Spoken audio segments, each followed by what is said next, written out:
Decoder ये है कि डाटा को इनकोड कर देगा लेटेंट स्पेस में, और डिकोडर जो लेटेंट स्पेस से उठा के दोबारा उसको मैप कर देगा किसी टारगेट डोमेन पे। ऐसा ही है।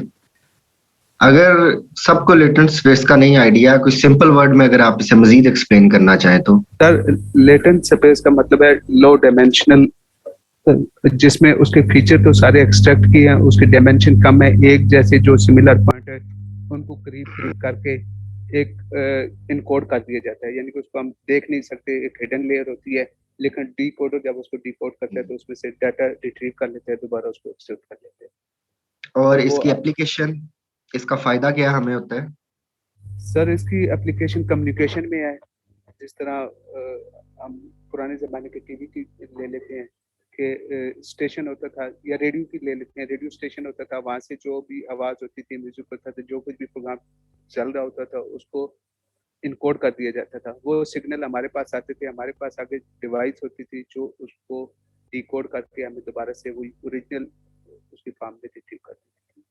मोबाइल है, हम्म टेलीविज़न है, और इस तरह की काफ़ी सारी। इससे बेनिफिट क्या होता था कि आप वही सेम इंफॉर्मेशन लो बैंडविड्थ पे भी प्रोसेस कर लेते थे। उसको इनकोड किया जाता था ताकि उसकी स्पेस कम हो, और उसको स्पेस कम पे कम बैंडविड्थ पे आप प्रोसेस करवा के फिर रिसीविंग साइड के ऊपर उसको दोबारा डिकोड कर दिया जाता था, और उसकी ओरिजिनलिटी को जो है वो बहाल कर दिया जाता था। तो यही काम हमने जो है अब इसको करना है कॉन्वोल्यूशनल न्यूरल नेटवर्क्स के थ्रू।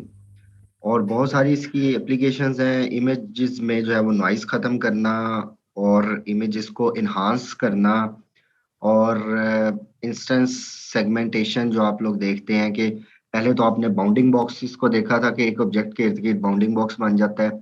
इंस्टेंस सेगमेंटेशन होती है कि बिल्कुल उसके मतलब कि उसकी बाउंड्रीज वाज़ेह हो जाती हैं कि अगर एक ह्यूमन बॉडी है तो कर्व्स जो बाउंड्री हैं, जो फेस के जो हैं वो आपके फीचर्स हैं, जो किसी किस्म की गुलाई चौड़ाई जो भी पैटर्न्स आ रहे होते हैं किसी ऑब्जेक्ट में, उनको जो है वो हाईलाइट कर दिया जाता है। इंस्टेंसेस को जो है वो सेगमेंट कर दिया जाता है, बजाय इसके कि पूरा बाउंडिंग बॉक्स के इर्द गिर्द बना दिया जाए।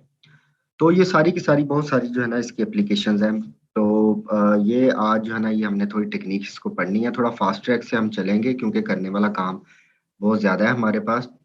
तो उसको कोशिश करूँगा कि टू द पॉइंट इन्फॉर्मेशन जो हमारे लिए नेसेसरी है और जो ईज़ी वे में आपको कन्वे हो सकती है, सिर्फ़ उसी को ही देखा जाए, और इसकी जो है वो ज़्यादा कॉम्प्लेक्सिटीज़ में जो है वो ना जाया जाए। अच्छा। Transforming images with encoders. अच्छा, अब हमने इसमें क्या पढ़ा था चैप्टर 1 में? As presented in chapter 1, computer vision and neural networks, multiple typical task in computer vision require pixel level results. For example, semantic segmentation methods classify each pixel of an image, and smart editing tool return images with some pixel altered.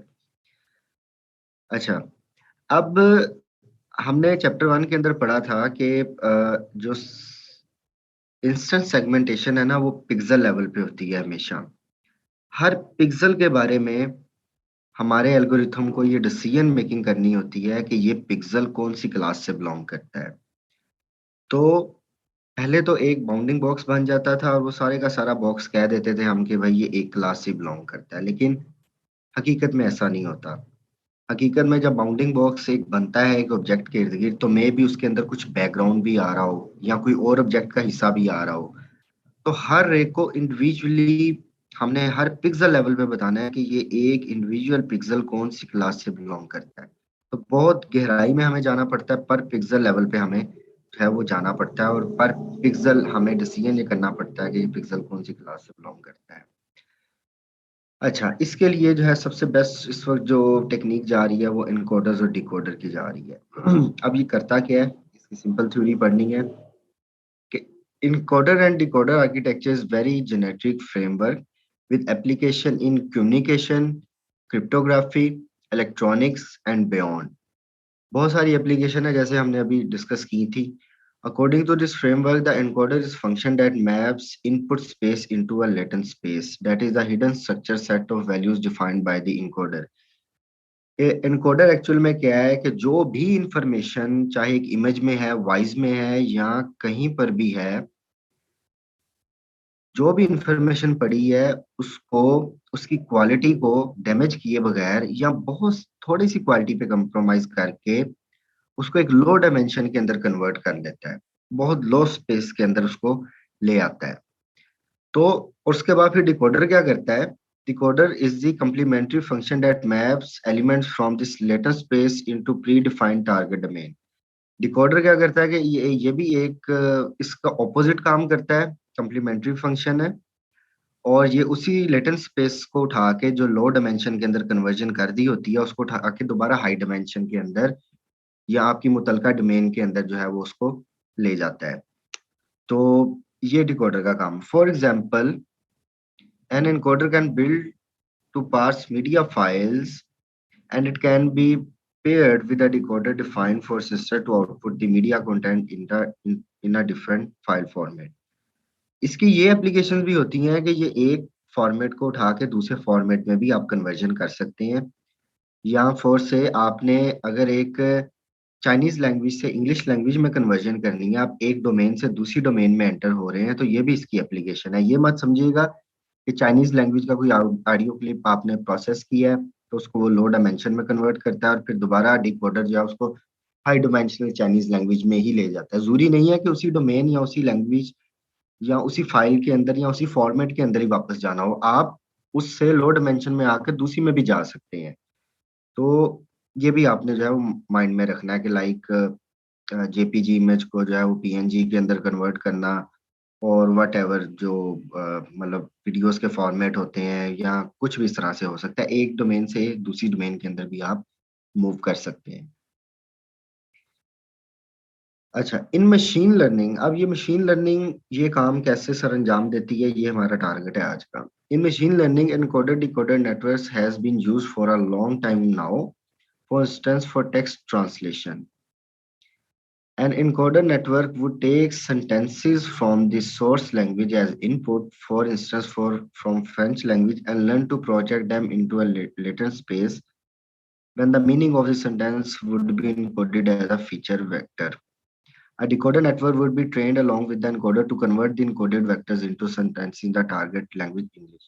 अभी वही बात इसने की है कि जो आपका encoder decoder क्या करता है कि आप ये काम भी कर सकते हैं कि फ्रेंच लैंग्वेज का जो मीनिंग्स हैं उसके वो निकाल कर उसको लो डायमेंशन में एक वेक्टर में स्टोर कर लें, और उससे फिर कन्वर्जन जो है दोबारा वापस फ्रेंच में ही करने की बजाय आप इंग्लिश में भी कर सकते हैं। ये सीधी सी बात इसने कही हुई है। अच्छा, अब इसी बात की एक तरह से उसने एग्जांपल दी है कि अगर ये एमनिस्ट का डेटा सेट है, 8 है, 4 है, तो वो उसको क्या करता है, 8 को उसने जो है ये क्लस्टर, ये येलो कलर का यहाँ पर इनकोडर ने उसको क्या किया, लो डायमेंशन में कन्वर्ट कर लिया है। 4 को जो है वो ये थोड़ा पिंक कलर का जो है वो लो डायमेंशन के अंदर कन्वर्ट कर लिया, लेटेंट स्पेस है कि उसने उसी का ही जो उसके CNN ने उसका लो स्पेस डायमेंशनैलिटी उसकी क्रिएट की, जो कि मे भी हमें समझ नहीं आ रही, और फिर इसी को ही दोबारा से इसी लो डायमेंशन को ही पकड़कर डिकोडर ने क्या करना है, दोबारा उसी तरह की ही इमेज बहाल कर देनी है। मतलब कि अब इससे फायदा क्या हुआ हमें कि ये इमेज बहुत ज्यादा बहुत बड़ी इंफॉर्मेशन थी, इसको अगर हमने ओवर द नेटवर्क प्रोसेस किया या सिक्योरिटी रीजंस की वजह से इसको छुपाना चाहते हैं इसकी इंफॉर्मेशन को, तो दोनों सूरतों में हमने इसको किसी दूसरी स्पेस के अंदर कन्वर्ट कर लिया और रिसीविंग साइड पे इसको दोबारा डिकोड कर लिया। अच्छा, ठीक है, ये सारी इसी की डिटेल बताई गई है, कुछ नया नहीं है।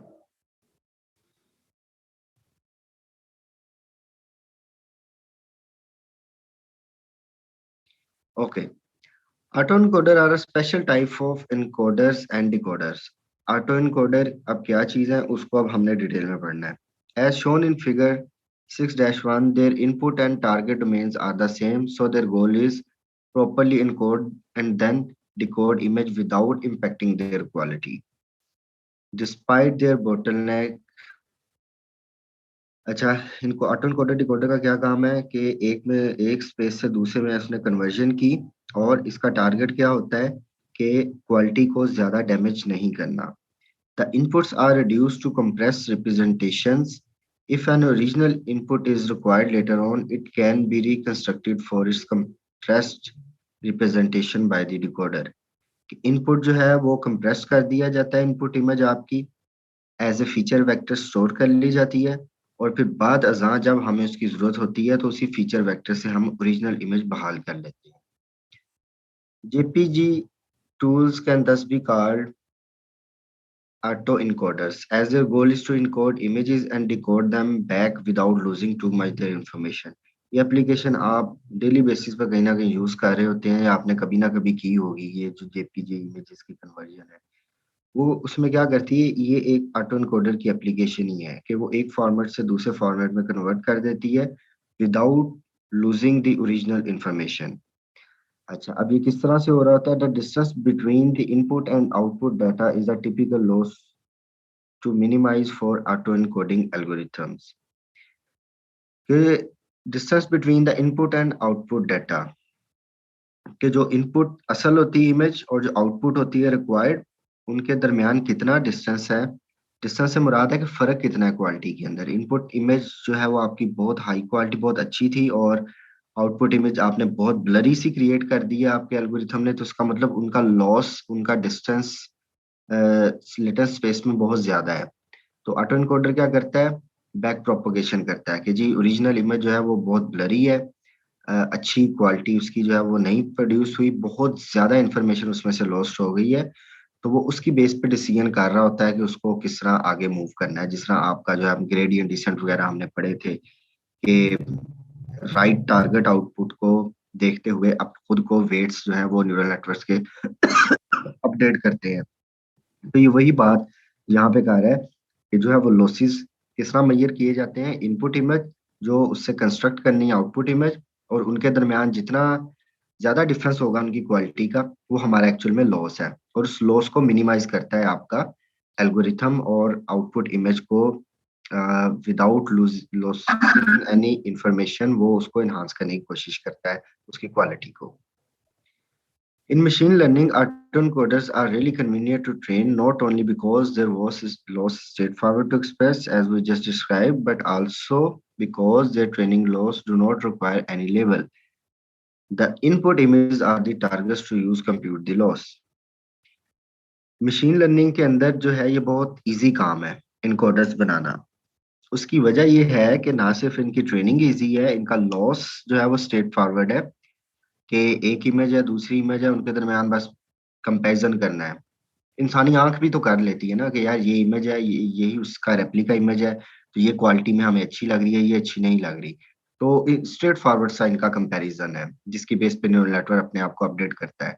और दूसरी चीज क्या है कि इसका कोई लेबल टारगेट आउटपुट नहीं होती। जो आपकी इनपुट इमेज है वही आपका आउटपुट टारगेट भी है। एक्सप्लिसिटली तौर पर हमें टारगेट देने की जरूरत नहीं पड़ती।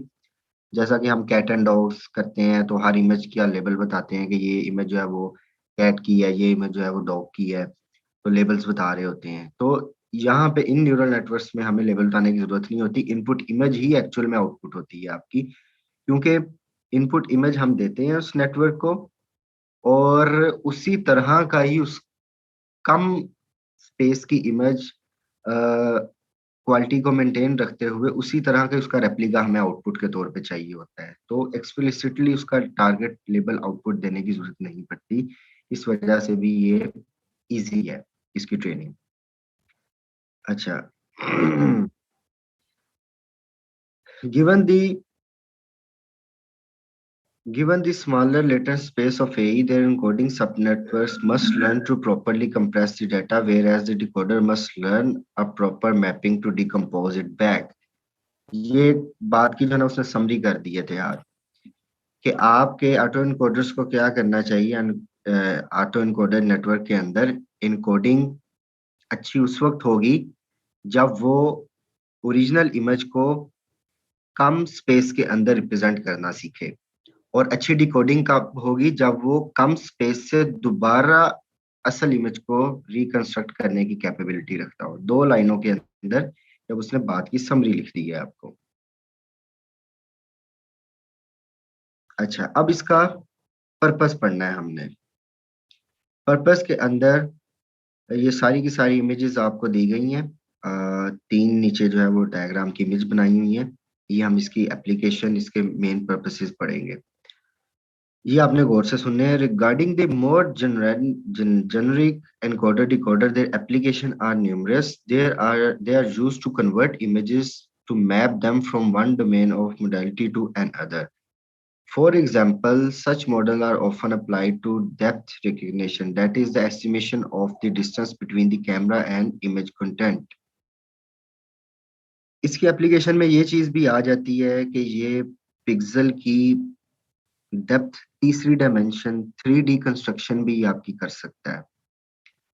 3D कंस्ट्रक्शन जो ऑगमेंटेड रियलिटी या वर्चुअल रियलिटी के अंदर आप देखते हैं ना, 3D इमेजेस बनी होती हैं, तो ये इनकोडर डिकोडर के अंदर चूंकि ये पिक्सल लेवल पे काम करने की अहलियत रखता है, तो इसको ये भी पता चल जाता है कि ये जो इमेज है या ऑब्जेक्ट अपीयर हो रहा है, ये कैमरा से कितना ज्यादा डिस्टेंस पर है।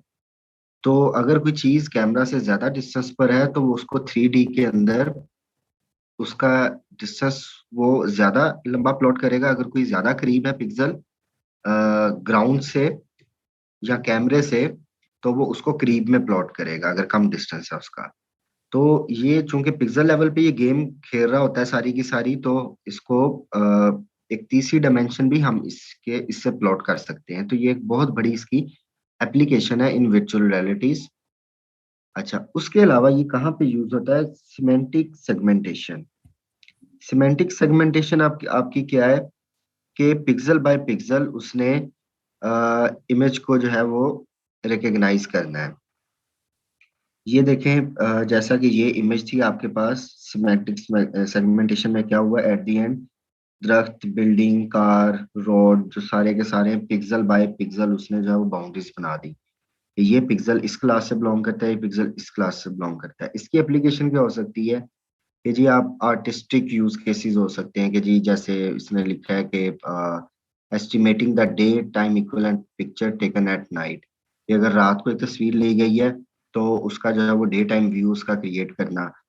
इसी तरह जो है वो बहुत सारी दूसरी इमेजेस आ जाती हैं, उनका जो है वो एक पुराने दौर की इमेज से नए दौर की इमेज बनाना। ये सारी की सारी इसकी एप्लीकेशंस आ जाती हैं। अस्सलाम वालेकुम। सर ये ब्लैक एंड व्हाइट को जो कलर कर लेते हैं वो भी इसी में आएगा ना? बिल्कुल एग्जैक्टली, ब्लैक एंड व्हाइट को जो कलर उसकी प्लॉटिंग करते हैं वो भी इसी की सारे एस्टिमेशन हैं। और ये भी बड़ा इंपॉर्टेंट है कि जो ये पुरानी इमेजेस खराब हो गई होती हैं, डिस्ट्रॉय हो जाती हैं, नॉइज आ जाती है, उसको क्लियर करना भी इसकी एप्लीकेशन है। ठीक है। और ये दरमियान वाली इमेज का रिप्रेजेंट कर रही है कि ब्लरी इमेज को सुपर रेजोल्यूशन एचडी के अंदर लेके जाना, ये भी इसकी एप्लीकेशन है। तो ये सारे के सारे जो है ना ये सारे के सारी जो है ना इसकी एप्लीकेशन है। यहाँ तक किसी को क्वेश्चन है तो पूछ लें।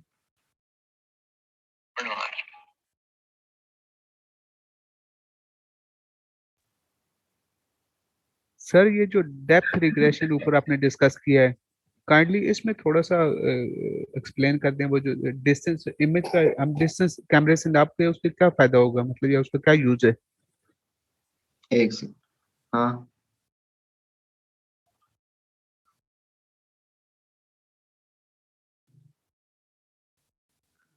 फिर वो न्यू वाला कर ले, 2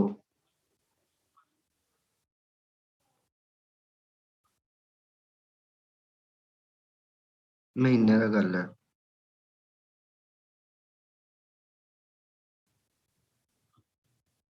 चल कर ले जो बेहतर लगे। ओके।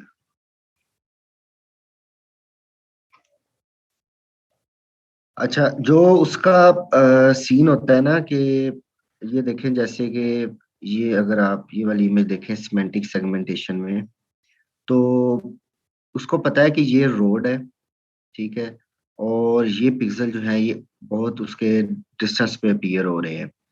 जो ब्लू है ये पहले अपीयर हो रहे हैं। तो ये इसकी बेस पे जो है ना ये उसकी मतलब कि ना एक तीसरी डायमेंशन बहुत इजीली क्रिएट कर सकता है। और 3D जो है ना फिर उसकी 3D प्लॉटिंग होती है। 2D इमेज से 3D इमेज के अंदर बात चली जाती है, क्योंकि ये हर एक का तीसरा वेक्टर भी जनरेट कर देता है, सिर्फ अलोंग एक्स एक्सिस और वाई एक्सिस नहीं करता। अगर ये ब्लू कलर जो कि कार है, ये करीब अपीयर हो रहा है तो इसका 3D जो Z एक्सिस है ना वो उसकी वैल्यू कम होगी, और जो बिल्डिंग है जो ज्यादा दूर अपीयर हो रही है पिक्सल्स से पता चल रहा है, तो वो उसका ज्यादा लंबा ज्यादा हाई वैल्यू उसकी Z एक्सिस की प्लॉट कर देगा। तो इसकी बेस पे फिर हम इसकी एप्लीकेशन आगे क्या करते हैं कि वर्चुअल रियलिटी के अंदर इसको यूज करते हैं। लगे समझ?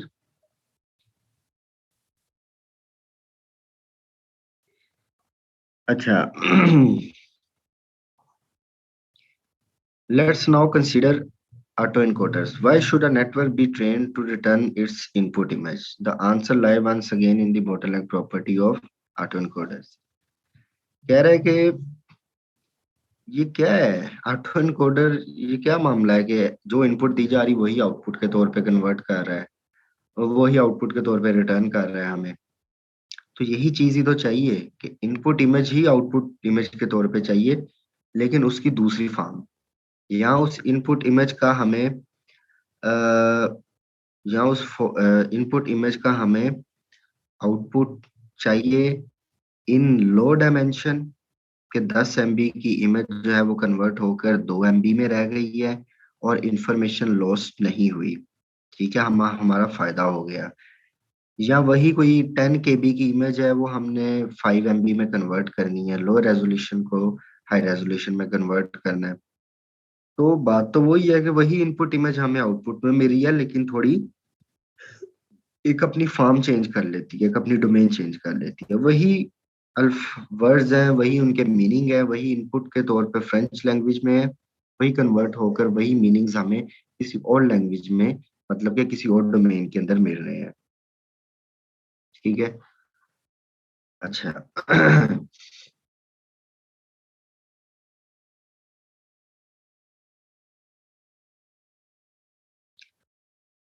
because of the bottleneck, the encoder has to compress the data while preserving as much information as possible.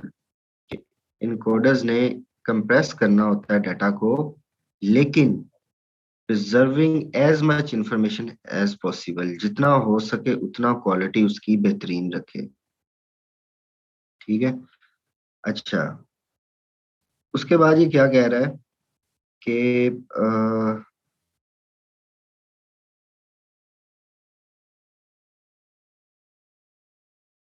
therefore in case the training data has recurring patterns, the network will try to uncover these correlations to improve the encoding.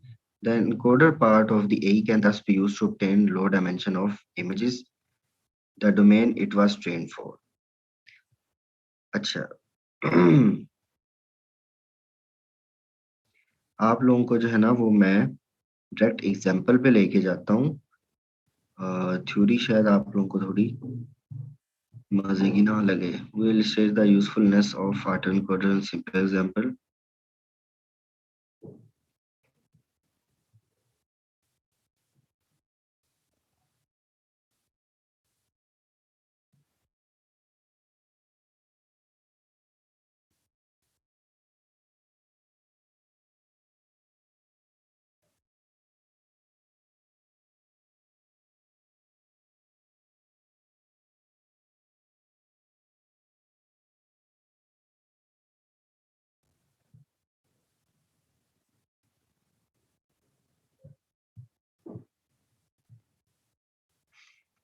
अच्छा, ये diagram इसने बड़ी ना and में दी हुई है, जब इसका कोड इसने पहले करना बता दिया है। तो जस्ट आप लोगों को एक स्ट्रक्चर बता दूं कि ये एनकोडर डिकोडर किस तरह काम कर रहा होता है, CNN किस तरह यूज हो रहा होता है, फिर इसका कोड देखते हैं पीछे जाके। दोबारा उसी से में चले जाएंगे जहां से छोड़ के आए थे।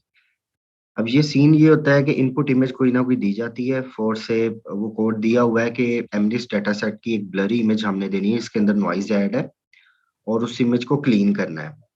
तो ये इस रूल पे काम करता है कि इनपुट इमेज दी जाती है, कॉन्वोल्यूशन न्यूरल नेटवर्क से उसकी क्वालिटी लो होना शुरू हो जाती है। ठीक है, डाउन गई, डाउन क्वालिटी गई, फिर उसके बाद जो है ना वो उसकी अप स्केलिंग स्टार्ट हो जाती है। मतलब आप सिंपल वर्ड में ये सुन लें कि अगर एक इमेज है और उसी इमेज को ही आउटपुट के तौर पे हासिल करना है, तो पहले उस इमेज को लो क्वालिटी में डाउन किया जाता है, अच्छी तरह वो डाउन हो जाती है, उसका एक जो है वो लो डायमेंशन में उसको ले आए, ले आया जाता है। फिर लो डायमेंशन में लाने से क्या होता है कि उसके अंदर जो अननेसेसरी इंफॉर्मेशन है ना, जिसको हम नॉइस कह रहे हैं, वो रिमूव हो जाती है। और फिर उसी से ही जो बाकी बच जाती है साफ सुथरी इमेज छोटी, उसी से ही फिर उसको एनहांस करना शुरू कर दिया जाता है। तो ये एक जनरल टेक्निक होती है। इसी तरह अगर एक फ्रेंच लैंग्वेज आपको इनपुट के तौर पे दी गई है, तो उसको भी जो है वो उसकी क्वालिटी लो होना शुरू हो जाती है आहिस्ता आहिस्ता। लाइक के अननेसेसरी चीजें निकलना शुरू हो जाती हैं, जो उसके वर्ड के मीनिंग है सिर्फ वो रह जाते हैं। फिर मीनिंग के बाद उसको कन्वर्ट करना शुरू कर दिया जाता है उन इंग्लिश उन मीनिंग वर्ड मीनिंग्स को हम लेके जाना शुरू कर देते हैं इंग्लिश लैंग्वेज में। मतलब एक हिस्सा आपका ये लेफ्ट साइड वाली क्या काम करती है कि इमेज में से सिर्फ क्वालिटी की चीजें निकाल रही होती है, ठीक है, और फिर उसके बाद उसकी उसका साइज इन्हांस कर रही है। और अगर टेक्स्ट के केस में कर लें, लैंग्वेज ट्रांसलेशन के केस में, तो पहले वाला हिसाब क्या क्या कह रहा होता है कि फ्रेंच वर्ड जो सेंटेंसेस हैं उनमें से सिर्फ उसके वर्ड मीनिंग निकाल रहा होता है, एक स्पेस में लेके आता है और फिर कन्वर्जन करके उसको दूसरी डोमेन के अंदर ले जाता है। तो कोई भी चीज जो है, कोई भी एग्जांपल आप इस तरह की इमेजिन कर सकते हैं कि एक हिस्से का काम उसको श्रिंक करना, उससे इंफॉर्मेशन निकाल के, जरूरी इंफॉर्मेशन निकाल के लेटेंट स्पेस के अंदर लेके जाना होता है। और फिर डिकोडर पार्ट का मतलब राइट साइड वाले पार्ट का काम उसको दूसरी डोमेन के अंदर लेके चले जाना होता है।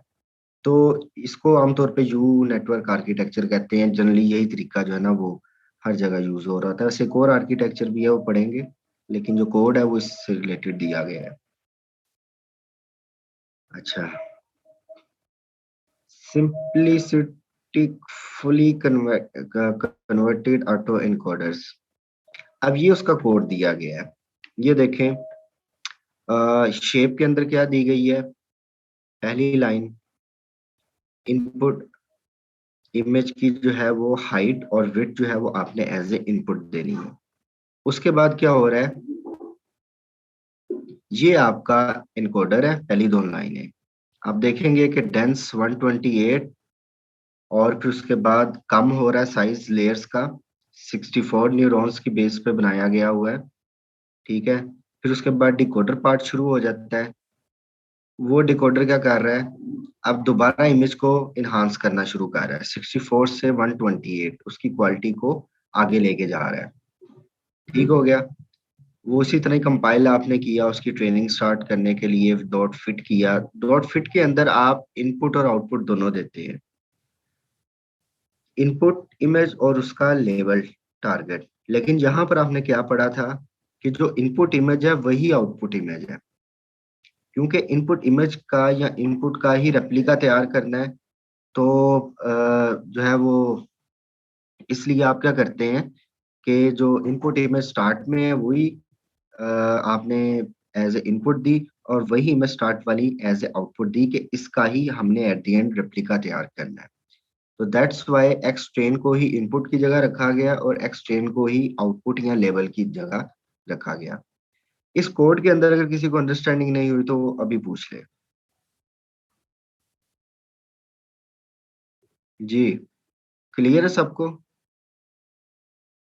सर इसमें ये है कि एक्सटेन दोनों एक्सटेन आ जाएंगे, लेकिन हमें जो आउटपुट में हमें चाहिए वो तो या तो सुपर रेजोल्यूशन उसकी होगी या उसकी उसमें नॉइजी रिमूवल होगा। तो फिर वो सर दोनों किस तरह हम हमारी रिजेम्बलेंस रखेंगे एंड पे। कीप इट इन माइंड, अभी आप मॉडल ट्रेन कर रहे हैं, आप रियल टाइम इमेज नहीं बना रहे हैं।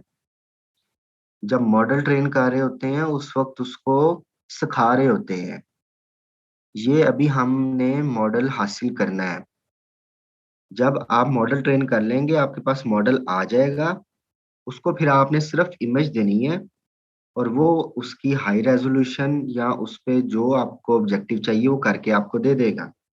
ये सिर्फ ट्रेनिंग करते वक्त हम उसको ये बता रहे हैं कि भाई आपने ऐसे लर्न करना है, मतलब कि आपकी आउटपुट ऐसे होनी चाहिए जो इनपुट के करीब हो। मतलब कि अब अगर मैं उसको चाइनीज लैंग्वेज दे रहा हूँ और इंग्लिश में मैंने कन्वर्जन करवानी है, तो चाइनीज लैंग्वेज ही मैं इनपुट के तौर पे दूंगा और वो जो कन्वर्जन करके इंग्लिश लैंग्वेज में आ रहा है ना, उसका कंपैरिजन चाइनीज से ही मैं उसका करूंगा कि जो चाइनीज में बात करने का मकसद है, क्या वो इंग्लिश लैंग्वेज में वही पूरा हो रहा है या कोई और किसी और बात की तरफ ही निकल गया है।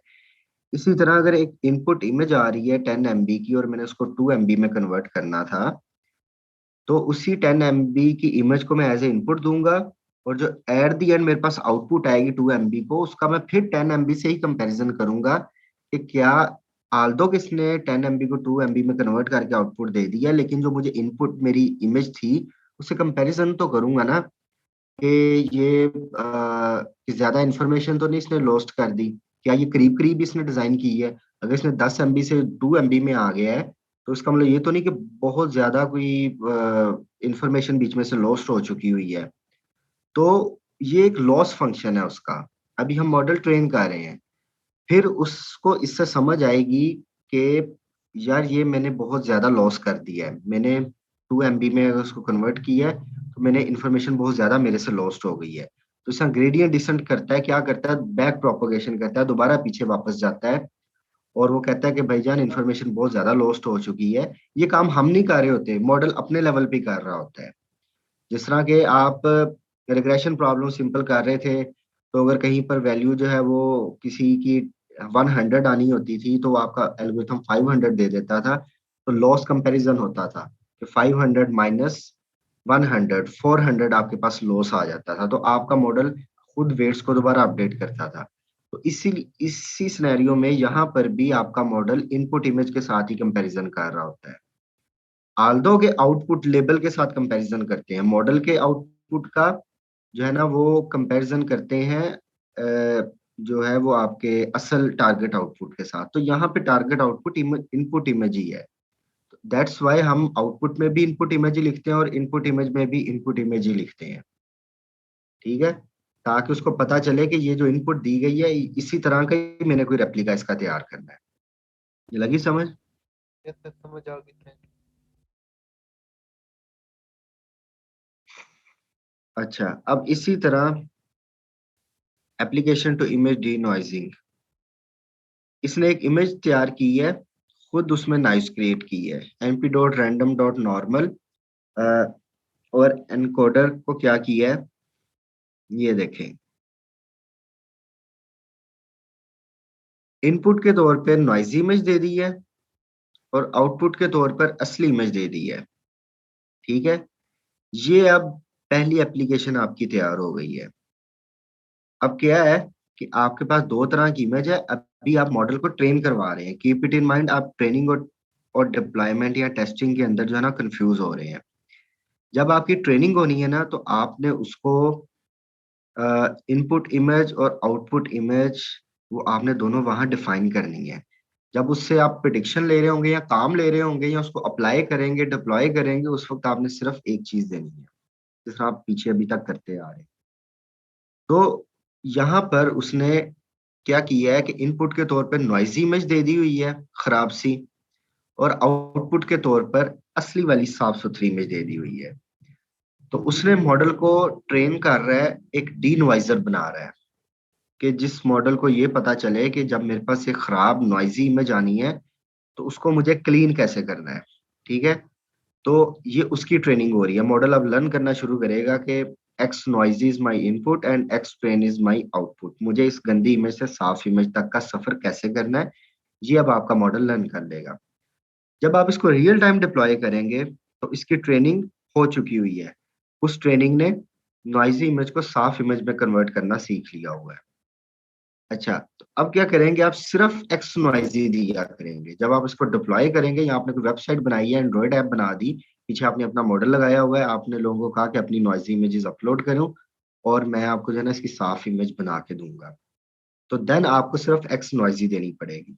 एक्स ट्रेन जो असली साफ इमेज है वो आपका मॉडल आपको रिटर्न करेगा।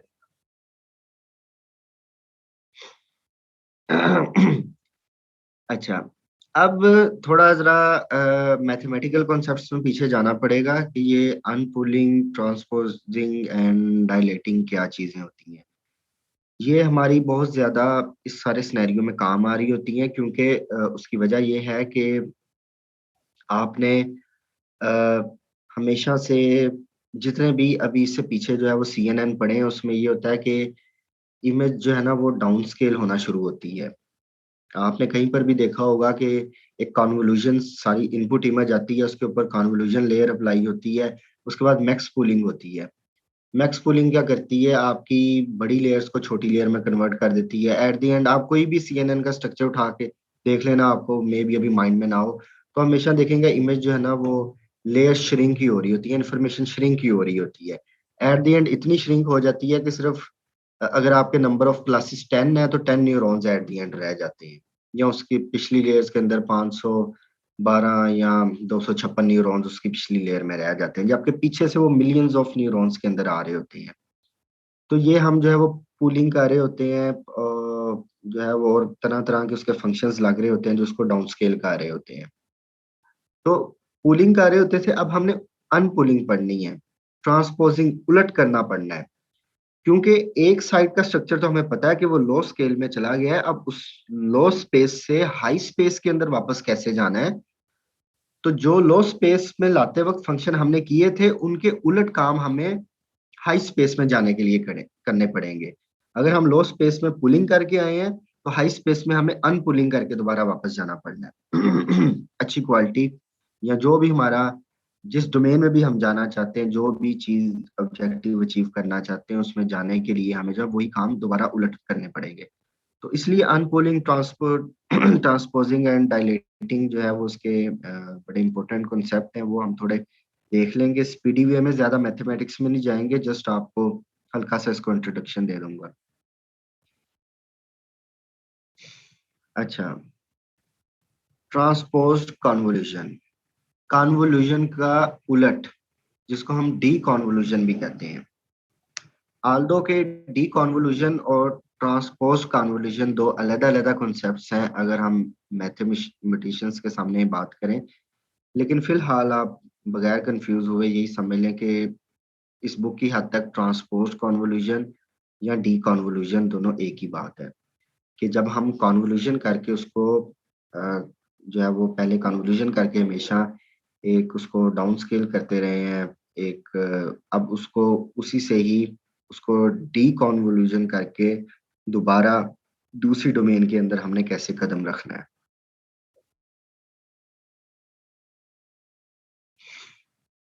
अच्छा, ये अब डायग्राम देखें आप,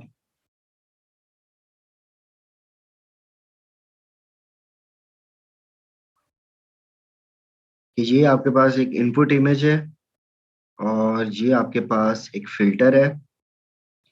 आपने क्या किया, ये वो बिल्कुल पुराना कंसेप्ट है, पुरानी इमेज है, कि आपने पहले जीरो पैडिंग की चारों तरफ, उसके स्ट्राइड आपने 2 रखा, और उसके बाद जो ये विंडो, फिल्टर वाली विंडो है, ये इनपुट इमेज के ऊपर रिवॉल्व कन्वॉल्व करना शुरू कर दिया आपने।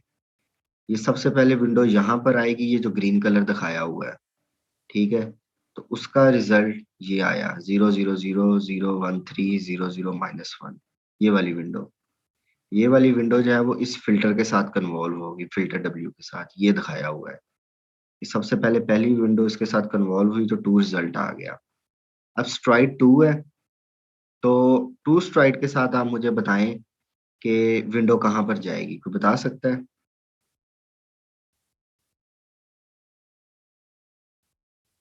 एनीवन? विंडो ने अब आगे मूव करना है तो वो किस हिस्से पे जाएगी? स्ट्राइड 1 नहीं है, 2 है।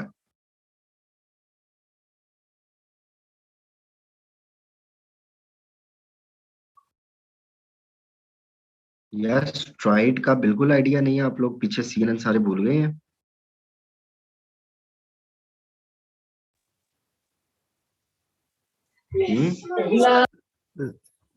स्ट्राइड 1 है इसमें। स्ट्राइड 2 है, अच्छा 2 2 है। लिखा हुआ है, तो 1 के साथ बता दें क्या आंसर आएगा, 2 के साथ क्या आएगा? 1 के साथ एक स्टेप आगे चली जाएगी, यानी कि पहली वाली जो रो 1 है 0 0 वाली, इससे एक स्टेप आगे मूव कर देगी, जहाँ पे आ जाएगी 2 के यहाँ अंदर पे। 2 स्टेप ले लेगा, 2 में 2 स्टेप आगे चली जाएगी, तो 2 कौन सी कॉलम वाली छोड़ विंडो के। बन जाएगी? 0 0 0 3 2 0 -1 2 2 और 0। ये वाली विंडो जो है आपकी ये वाली बन जाएगी स्ट्राइड 2 के साथ। ठीक है, तो ये क्या कर रहा है, ये अभी सिंपल कॉन्वोल्यूशन हो रही है आपकी। ठीक हो गया। और एट द एंड आपके पास क्या होती है, आउटपुट z, ये आ गई। इनपुट आपके पास क्या थी, 1 3 2 0 -1 2 1 -2 1, और उसकी आउटपुट क्या आ गई, 2 -5 -2 1। कॉन्वोल्यूशन हो गई सिंपल। अभी कॉन्वोल्यूशन का कॉन्सेप्ट दिया गया है यहाँ पर। अच्छा, अब अगर मैंने डी कॉन्वोल्यूशन करनी है, पहले तो ये हो रहा है कि मैं हाई स्पेस से लो स्पेस में जा रहा हूँ। 3/3 का साइज था और आउटपुट मुझे 2/2 की आई है। लेकिन अगर मैं 2/2 की आउटपुट के साथ दोबारा वापस अब मैं 3/3 की आउटपुट अचीव करना चाह रहा हूँ, ठीक है, तो डी कॉन्वोल्यूशन करूंगा। पहले मैंने आपको क्या बताया था, हम बड़ी स्पेस से छोटी स्पेस में आते हैं। बड़ी स्पेस की रिप्रेजेंटेशन छोटी स्पेस में हमने कर दी आउटपुट जी में। अब उस आउटपुट जी को एज ए इनपुट लेकर दोबारा वही चीज हमें दोबारा हासिल करनी है। वो इमेज को जो है वो लो स्पेस के अंदर चले गए लेटेंसी में, उस लो से अब दोबारा हाई की तरफ जाना है हमने। ये इनपुट इमेज है, एक लो में चले गए, अब दोबारा हाई में जाना है। तो हमने क्या किया, उस इमेज को खुद से एक्सपेंड किया। जिस तरह से आप सम टाइम करते नहीं होते, अपनी इमेजेस को मतलब एक्सपेंड करने की कोशिश करते हैं तो उसके पिक्सल फट जाते हैं। तो असल में यही होता है कि 0 0 वैल्यूज बीच में ऐड हो जाती हैं, फट जाते हैं पिक्सल। तो आप यही समझ लें कि एक बहुत छोटी इमेज बन गई थी, उसको जान के आपने बड़ा उसको किया। शुरू के अंदर 0 0 बीच में जो है वो ऐड कर लिए, ताकि कोई एक खाली अरे आपके पास आ जाए। इसमें सम टाइम आप स्टोरेज करने के लिए खाली अरे डिक्लेयर कर देते हैं प्रोग्राम में, तो वही समझ लें कि आपने जान के बीच में खाली स्पेस भर दी, ताकि इस खाली स्पेस के अंदर असली इंफॉर्मेशन आप बाद में जो है वो फिल कर सके कुछ ऑपरेशंस परफॉर्म करके। तो पहला ऑब्जेक्टिव आपका उस इमेज के अंदर थोड़ी स्पेस बनाना था, सारी पिक्सेल्स को कहना था कि यार थोड़ा थोड़ा साइड पे हो जाओ, जहाँ पे कुछ वैल्यूज आनी है उनकी स्पेस हमने बनानी है। तो आपने डायलेशन की, डायलेशन इसको कहते हैं कि आपने डाइल्यूट कर दिया उसके अंदर जीरोस को। तो जब जीरोस को आपने बीच में डाइल्यूट कर दिया, तो वही कॉन्वोल्यूशन वाला दोबारा फंक्शन आपने अप्लाई कर दिया। साइडों पे 0 0 0 0 पैडिंग की, ठीक है, और फिर उसके बाद कॉन्वोल्यूशन अप्लाई किया और आपके पास ये इस तरह की 3/3 की आउटपुट आ गई। फर्क क्या पड़ा कॉन्वोल्यूशन और ट्रांसपोज्ड कॉन्वोल्यूशन के अंदर, कि आपने पहले थोड़ा बीच में डायलेशन ऐड कर दी, मतलब कि आपने बीच में 0 0 ऐड कर दिए आपने। ठीक है, तो कॉन्वोल्यूशन और डी कॉन्वोल्यूशन के अंदर अगर किसी को कुछ समझ नहीं आया कॉन्सेप्ट तो मुझसे पूछ सकता है। ओके है सारा? सर इसमें डायलेशन में ये जो 0 ऐड करता है, ये हमारी मर्जी से करता है या वो अपने आप ये इसकी पूरा वैल्यू देती है? ये भाई आपने ये यहाँ पर ये वैल्यू होती है 2 उसने लिखा हुआ है, तो ये आपको बताना पड़ता है कितने रोज कितने कॉलम आपने ऐड करने हैं। ठीक है, ये कर्नल 3/3 का ये सारा नीचे लिखा हुआ है, ये सारे का सारा, ये सारे के सारे पैरामीटर सिर्फ आपने देने होते हैं। जैसे आप कॉन्वोल्यूशन करते वक्त सिर्फ लिखते थे ना 256 न्यूरॉन्स बना दो इसके, तो ये 3/3 का कर्नल और पैडिंग डायलेशन की वैल्यू, ये पैरामीटर आपने सेट करने होते हैं। बाकी सारा काम वो खुद ही पीछे मैथमेटिक्स कर देता है, जैसे कि हमेशा करता आ रहा है। सर इसमें अब एक इसका और हम सवाल बोले, इसमें जो जैसे 5 है या जो 2 लिखा हुआ है, उसको किस तरह फिर डिवीजन किस तरह उसकी होगी? क्योंकि वो तो कोई एवरेज या हमने निकाली होगी या हमने कहाँ 5 लिखा है? जैसे ये -5 है सर, ये दूसरे उसमें ये ये जहाँ पे जी जी हाँ, तो इसको फिर हम कैसे मैनेज करेंगे ये इसको? क्योंकि इसके आगे मुझे समझ नहीं आ रही कि इसको हम कैसे तोड़ेंगे फिर, या इसी तरह रहेगा? ये था ना 2 -5 -2 1, ये असल आपके पास इनपुट थी। जी तो सर। इसके अंदर आपने 2 रोज एंड 2 कॉलम 0 की ऐड कर दी। ठीक है, जी सर। ये आपके पास फिल्टर डब्ल्यू एक कर्नल पड़ा हुआ है, ये दोनों जो है ना, अब ये दोनों ये कन्वॉल्व होंगे आपस में, ठीक है, ये कन्वॉल्व हो, ये सारे का सारा आपका कन्वोल्यूशन का रिजल्ट जो है ना ये आउटपुट जी के तौर पर आ गया, ये एज इट इज ही रहेगा, ठीक है।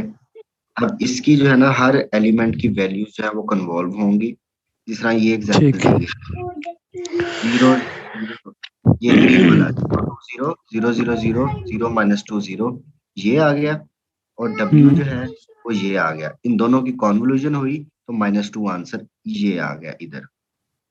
इस ठीक सर, तरह ठीक। सारी की सारी विंडो पे आंसर ये कॉन्वोल्यूशन होती जाएगी। अब इस तरह ये येलो वाली जो इसने हाईलाइट की हुई है 0 0 0 -2 0 1 और 0 0 0 ये वाला विंडो, इसकी भी W के साथ कॉन्वोल्यूशन हुई तो -3 आ गया, उसने ये लिख दिया -3, ठीक है। ठीक सर। का ठीक, थैंक यू। हर एक के साथ कॉन्वोल्यूशन होती जाएगी, और फिर आपके पास एट द एंड इस तरह से एक मैट्रिक्स अचीव हो जाएगा। तो आप 2/2 से एट द एंड 3/3 में चले गए सिर्फ डायलेशन करने से। उसके अंदर अब जितनी ज्यादा डायलेशन करते जाएंगे उतनी बड़ी स्पेस के अंदर आप जाते जाएंगे। तो ये टोटली आपके इख्तियार में होता है, ये पैरामीटर आपके इख्तियार में होते हैं कि आपने कर्नल कितना सेट करना है और आपने डायलेशन कितनी डालनी है बीच में।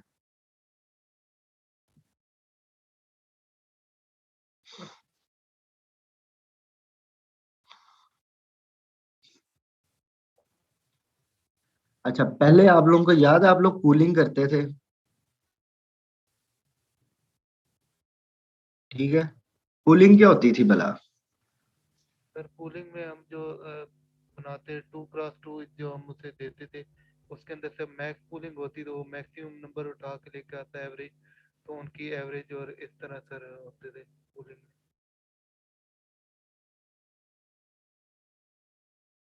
अच्छा, उसका क्या बेनिफिट होता था? सर दो तरह की पुलिंग होती थी, एक मैक्स पुलिंग थी, एक एवरेज पुलिंग थी। ये मैक्स वो में वो सर मैक्सिमम वैल्यू को साइंटिफिक उठाता था, होती एवरेज में एवरेज को उठा लेता था। ठीक है। डाउन सैम्पलिंग हो जाती थी, हमारे पास प्रिसाइज वो इंफॉर्मेशन आ जाती। अच्छा, तो डाउन सैम्पलिंग हो जाती थी, जारी बात है कि आप 4 वैल्यूज में से एक मैक्स मैक्स वैल्यू अगर आप पिक कर रहे हैं तो वो उसका साइज रिड्यूस ही होना है ना, हर 4 वैल्यूज के अगेंस्ट आप एक पिक कर रहे हैं। तो अनपूलिंग अब क्या होगी, इससे क्या जाहिर होता है?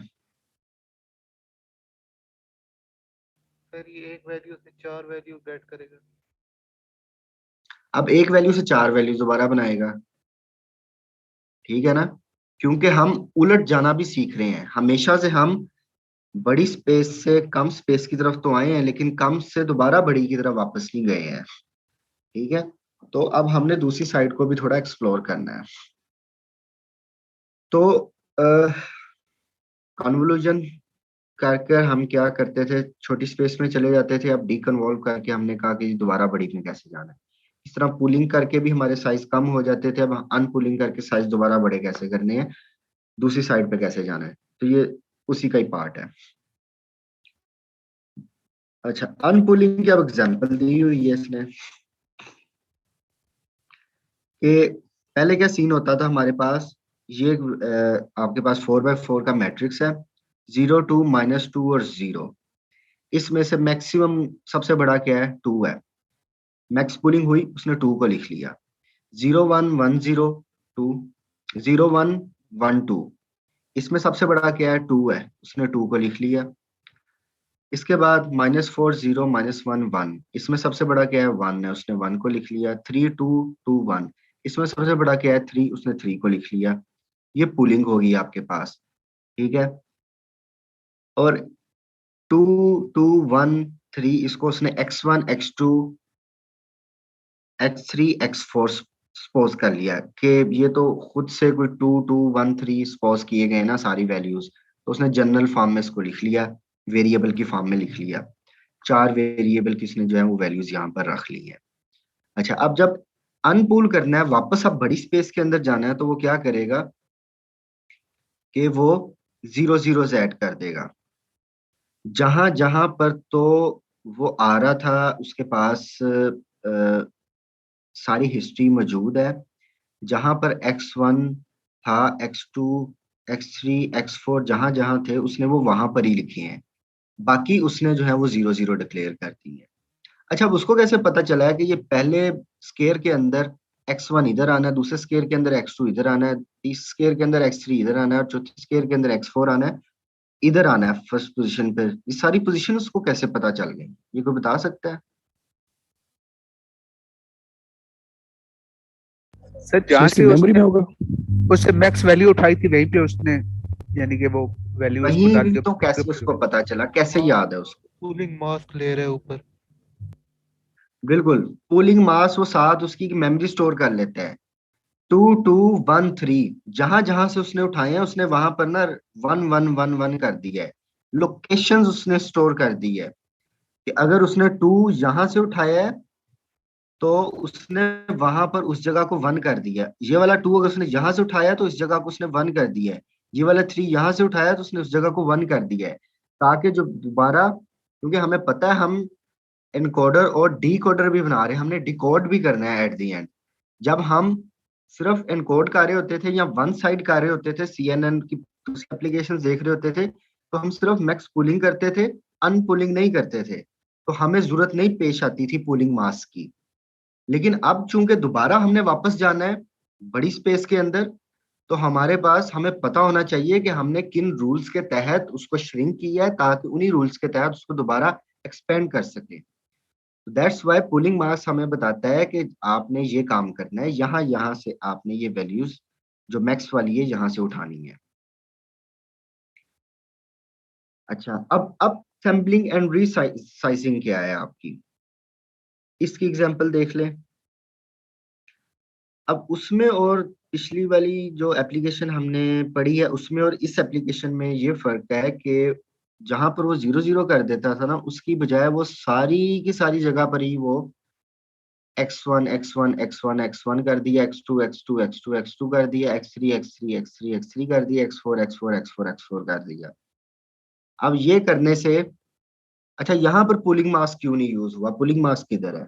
ऊपर तो यहाँ पे था, ये ऊपर पुलिंग मास है आपके पास, पता चले किस किस लोकेशन पर उसने उठाया है, यहाँ पर पुलिंग मार्क्स है ही नहीं, इसकी क्या वजह है?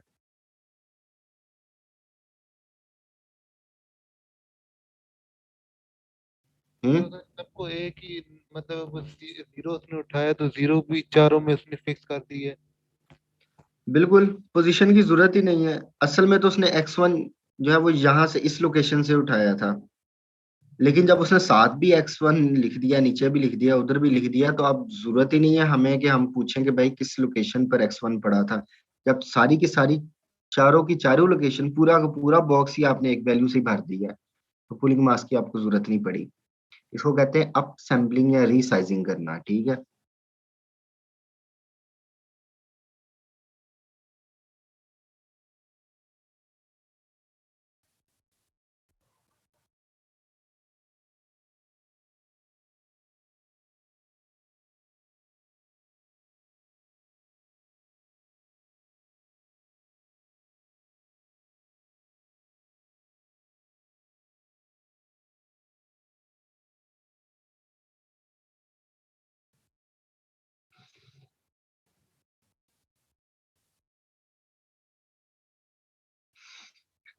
अच्छा, ये जो पहले भाई हमने एग्जांपल की थी डायलेशन की, ये एग्जैक्टली वही है, लेकिन यहाँ पे डायलेशन जो है वो फिल्टर लेवल पे की गई है।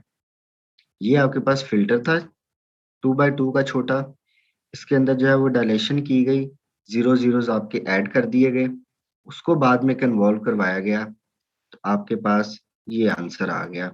जिस स्पेस में आप थे, मतलब जो साइज था वही साइज का आपके पास आंसर आ गया लो डायमेंशन पे जाने के बाद। यहाँ पे सिर्फ कुछ नहीं है, सिर्फ डायलेशन का कॉन्सेप्ट दिखाया गया कि पहले डायलेशन आपने इनपुट लेवल पे की थी, अब डायलेशन आपने जो है वो फिल्टर लेवल पे कर दी है।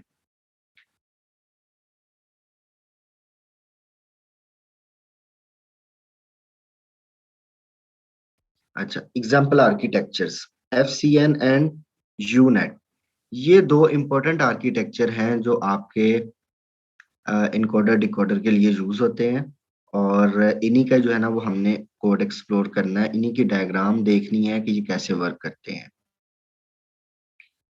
अच्छा, सबसे पहले आपका जो आ जाता है FCN, फुली कनेक्टेड नेटवर्क। अच्छा, इसके अंदर ये किस तरह से एक्ट करता है, ये देखें कि ये VGG16 का एक नेटवर्क दिखाया गया है, वो सारे का सारा उसी तरह ही वो यूज हुआ है। एंड वाली जो इन आउटपुट थी ना आपके पास, वो लेयर्स फ्रीज कर दी गई है, ये वाली डेंस डेंस डेंस, ये आउटपुट एंड वाली जो थी, ये सारी की सारी खत्म करके ना उसने ये एडिशनल आप अपना जो है ना यहाँ पर आर्किटेक्चर ऐड कर दिया है। अब ये वर्क कैसे कर रहा है, आर्किटेक्चर वर्क कैसे कर रहा है कि ये convolution max pooling, convolution max pooling, convolution max pooling, वो कह रहा है इतना ये बिल्कुल ठीक आ रहा है क्योंकि ये फीचर एक्सट्रैक्ट कर रहा है।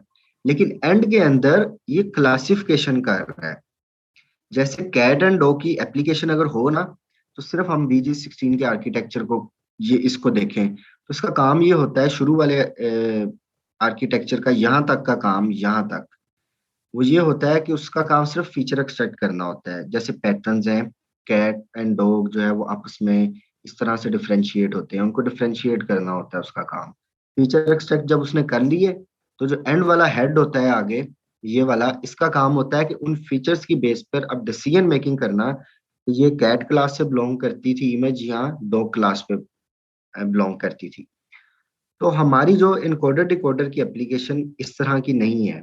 हमने ये नहीं बताना कि इमेज जो है ये कैट से बिलोंग करती है या डॉग से बिलोंग करती है, बल्कि अगर कोई कैट की इमेज दी गई है, वो उसको कन्वर्ट करना है दूसरी डोमेन के अंदर, ठीक है। उसको एक डोमेन से दूसरी डोमेन में लेके जाना है, या एक साइज से दूसरे साइज के अंदर लेके जाना है, या एक लैंग्वेज को दूसरी लैंग्वेज के अंदर कन्वर्ट करना है। तो दैट्स वाई हम जो क्लासिफिकेशन साइड है ना, वो ये वाली रिमूव्ड लिखा हुआ है उसने, कि क्लासिफिकेशन साइड जो है ना ये मैंने रिमूव कर दी। उसने VG16 का मॉडल लिया और उसके बाद उसने अपने ट्रांसपोर्ट कन्वोल्यूशन कि जो कन्वोल्यूशन हो रही थी उससे उसने ट्रांसपोज किया, मतलब कि उलट किया। जो ये यहाँ तक कन्वोल्यूशन कर आप लो स्पेस के अंदर आगे हुए थे, अब दोबारा उसने ट्रांसपोर्ट कन्वोल्यूशन करके मतलब डीकॉन किया उसको, ठीक है। और जहां जहां पर उसने जो था वो करनी थी आपके पास पूलिंग, उसको अनपूल किया दोबारा से, जो है वो जब हम पीछे अभी कॉन्सेप्ट पढ़ के आ रहे हैं डीकॉन्वोल्यूशन अप सैम्पलिंग के, तो उसने आगे अपना आर्किटेक्चर यहाँ पर लगा दिया, ठीक है। कोई मुश्किल चीज नहीं है, बस हमें देखने में ये कॉम्प्लेक्स लगता है और कुछ भी नहीं है। ये सिर्फ ये किया गया है कि जहां पर जो पिछला ही आपका आर्किटेक्चर V16 उठाया है, जिस हिस्से का काम क्लासिफिकेशन करना होता था वो उसने रिमूव कर दिया है, जिस हिस्से का काम फीचर को एक्सट्रैक्ट करना होता है सिर्फ उतना हिस्सा उसने लिया है। उसके बाद उसने क्या किया, उसने आप अपना जो है वो नेटवर्क अप्लाई कर दिया। अपना नेटवर्क क्या था कि उसको पता था कि कन्वोल्यूशन होते होते इमेज जो है वो श्रिंक हो रही है, छोटी होती जा रही है। अब उस छोटी इमेज को दोबारा मैंने इनहांस करना शुरू करना है, तो उसने जो है वो कन्वोल्यूशन का ऑपोजिट करना शुरू कर दिया, मतलब कि ट्रांसपोज कन्वोल्यूशन, और कुछ नहीं है इसके अंदर। Excuse me sir. जी जी, सर इसमें ये जो नीचे वाली बॉटम में लेयर्स नजर आ रही है, ये हमें एडिशनल लगाई है या ये इसी का पार्ट्स है? कौन सी, ये वाली? ये नीचे वाली नहीं, वो तो क्लासिफायर है, इससे नीचे वाली जो। ये जी जी। अच्छा, ये खुद लगाई गई हैं, ये खुद लगाई गई हैं। आपने बुक को जो है ना एक दफा रीड करना है, वो एक एक लेयर का जो है ना काम बता रहा होता है यहाँ पर। तो अगर हम इसको एक एक लेयर को स्टडी करना शुरू कर दिया ना हमने, बहुत ज्यादा टाइम इस आर्किटेक्चर पे लग जाना है। इसलिए जस्ट मैंने जनरल इसका इंट्रोडक्शन दिया है कि ये वाला हिस्सा आपका फीचर एक्सट्रैक्ट करता है, ये वाला हिस्सा आगे आपने कनेक्ट कर देते हैं आपको उसको दोबारा से हाई रेजोल्यूशन इमेज हासिल करने के लिए, ठीक है। ये FCN है, फुली कनेक्टेड नेटवर्क्स। यूनेट जो है वो भी इसी तरह ही काम कर रहे हैं। अगर आप देखें, ये कन्वोल्यूशन हो रही है और ये ट्रांसपोर्ट कन्वोल्यूशन दोबारा होना शुरू हो गई है। फर्क सिर्फ इतना है कि ये देखें, ये कनकैटिनेशन, ये कनकैटिनेशन कनकैटिनेशन कनकैटिनेशन कनकैटिनेशन नजर आएगी, और यहाँ पर आपको एडिशन एडिशन नजर आएगी, ठीक है। यहाँ पे डी कॉल की आउटपुट जो है वो एडिशन हो रही है उसकी, मतलब कि पीछे वाले को और नई वाली को पकड़ के वो ऐड कर देता है। जबकि यहाँ पर उनको ऐड नहीं करता, उनको जोड़ देता है, इकट्ठा करके प्रोसेस करता है। सिर्फ ये फर्क है। तो अब जी ये कौन सी किस वक्त कौन सा आर्किटेक्चर यूज किया जाए, ये टोटली एप्लीकेशन पर डिपेंड कर रहा होता है। लेकिन ये दो टॉप के जो है ये आर्किटेक्चर आपके मोस्ट कॉमनली जो है वो फेमस है इस फील्ड के अंदर, अगर आपने काम करना है।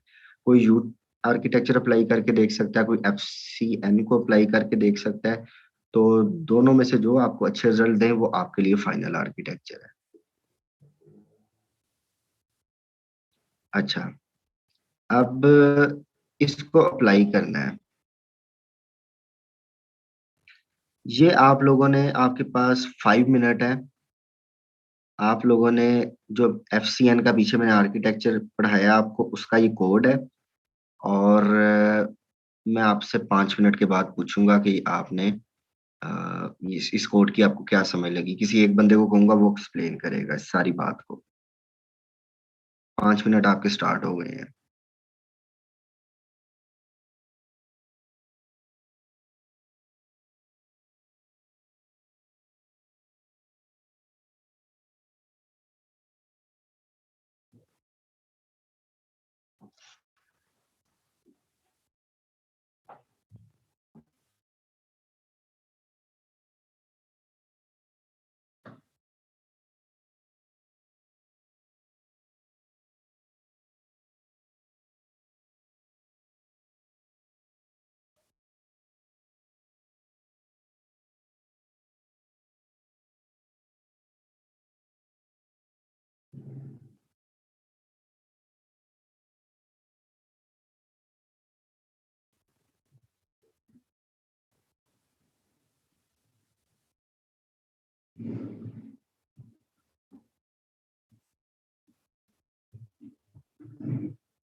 हाँ जी, हेलो। हेलो। हाँ हाँ।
जी कौन एक्सप्लेन करेगा इसे?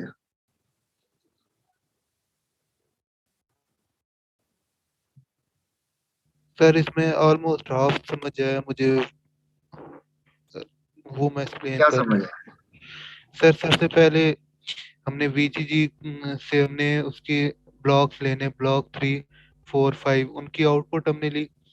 उसके बाद हमने दोबारा जो नेक्स्ट हमारे पास हमने कन्वोल्यूशनल लेयर बनाई, उसमें हमने F3 जो है अब हमारे पास, उसको हमने लेके जो प्रीवियस F3 था जो VGG का था, उसके साथ हमने उसको उसकी आउटपुट को इसके साथ मर्ज किया हमने।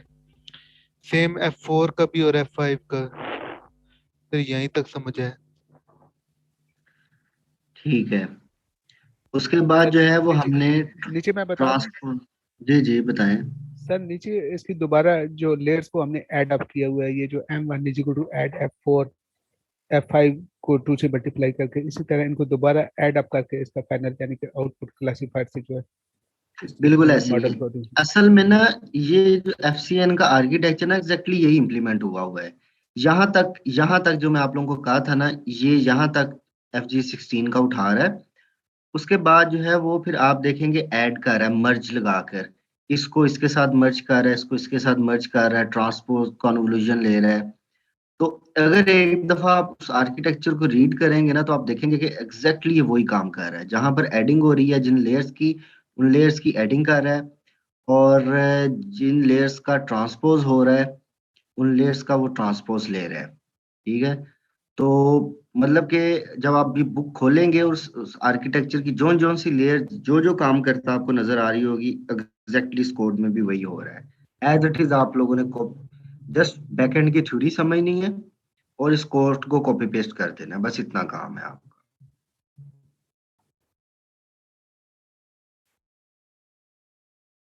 अच्छा अब आ जाते हैं कि सिमेंटिक सेगमेंटेशन के मसाइल को थोड़ा अब समझने की तरफ आ जाते हैं।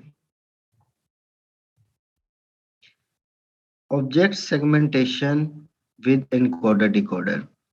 As we saw in the first part of this chapter, encoding decoding networks are trained to map data samples from one domain to another, from noisy to noiseless, or from color to depth. Object segmentation can be seen as one such operation, the mapping of images from the color domain to the class domain. Given its value in context, we want to assign one of the target class to each output of to each pixel of picture, returning label map with the same height and level. पहले हमने क्या किया था कि noisy image को noiseless में और colour depth images colour की बेस के ऊपर डेप्थ उसकी बता देना, इन चीजों को पहले हमने डील किया था। अब हम वो क्या कह रहा है कि अब हम जो है वो लेबल मैप करना शुरू करेंगे कि जो है वो हर पिक्सल की क्लास को बताना कि ये पिक्सल कौन सी क्लास से बिलोंग करता है, ये पिक्सल कौन सी क्लास से बिलोंग करता है। ये काम हम कैसे कर सकते हैं? Decoding as label map.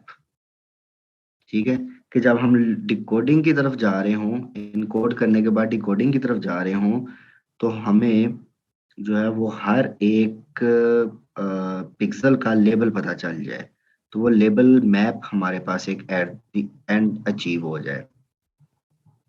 अच्छा, इसमें क्या होता है कि सिर्फ एक सिंपल सी इसमें थ्योरी है कि पहले तो ये होता था कि building encoder to directly output label map where each pixel value represent a class, for instance 1 for dog and 2 for cat would yield poor results. कि अगर कोई क्लासीफायर डिजाइन करते थे तो वो एक पूरी इमेज को 1 या 2 डिक्लेयर कर देता था कि आइदर ये डॉग की क्लास है और ये कैट की क्लास है, बस 1 और 2 डिक्लेयर कर देता था। लेकिन अब हमने क्या करना है, हमने हर पिक्सल पे डिक्लेरेशन करवानी है कि ये पिक्सल कैट से बिलोंग करता है कि डॉग से बिलोंग करता है। तो 4 से मेरे पास अगर 10 बाय 10 की इमेज है ना, तो मुझे पता है कि 10 बाय 10 की इमेज में 100 पिक्सल वैल्यूज होती हैं मेरे पास। 10 इंटू 10 100, तो 100 लेबल मेरे पास आने चाहिए। 100 लेबल, पिक्सल 1 का लेबल क्या है, पिक्सल 2 का लेबल क्या है, पिक्सल 3 का लेबल क्या है, पिक्सल 4 किस क्लास से बिलोंग करता है। तो हर पिक्सल लेवल पे अब मेरे पास आउटपुट क्लास आनी चाहिए, क्योंकि अब मैं होल इमेज की पूरी इमेज की क्लासिफिकेशन नहीं कर रहा कि पूरी इमेज को एट द एंड डिक्लेयर करना आइदर इट इज डॉग और कैट, बल्कि मुझे अब हर पिक्सल को डिक्लेयर करना है कि ये पिक्सल किस बिलोंग करता है। देन ही मैं पिक्सल लेवल पर जाकर उसकी जो है वो सेगमेंटेशन कर सकता हूँ, बाउंडिंग बॉक्सेस बना सकता हूँ बिल्कुल एक्यूरेट हर ऑब्जेक्ट के इर्द गिर्द।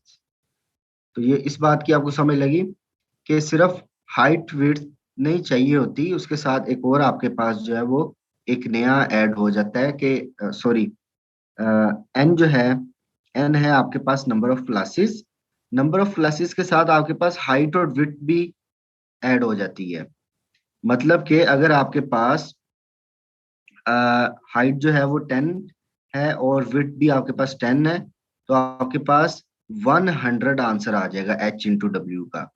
और n है आपके पास number of classes, number of classes अगर मेरे पास 2 है तो ये हाइट इंटू विड्थ मेरे पास 100 है, 100 इंटू 2, 200 वैल्यूज मेरे पास आ जाएंगी। हर पिक्सल वैल्यू पर एक वेक्टर बनेगा, हर पिक्सल वैल्यू पे मुझे पता होगा कि ये पिक्सल कैट का है या डॉग का है। तो ये सारी की सारी जो है ना ये चीज इस तरह से हो जाती है। मतलब इन शॉर्ट ये है कि पूरी की पूरी इमेज को आप 1 2 3 4 नहीं डिक्लेयर करते या कोई भी आउटपुट क्लास उसकी डिक्लेयर नहीं करते, बल्कि हर पिक्सल पर आप डिक्लेरेशन करते हो कि ये पिक्सल कौन सी क्लास से बिलोंग करता है।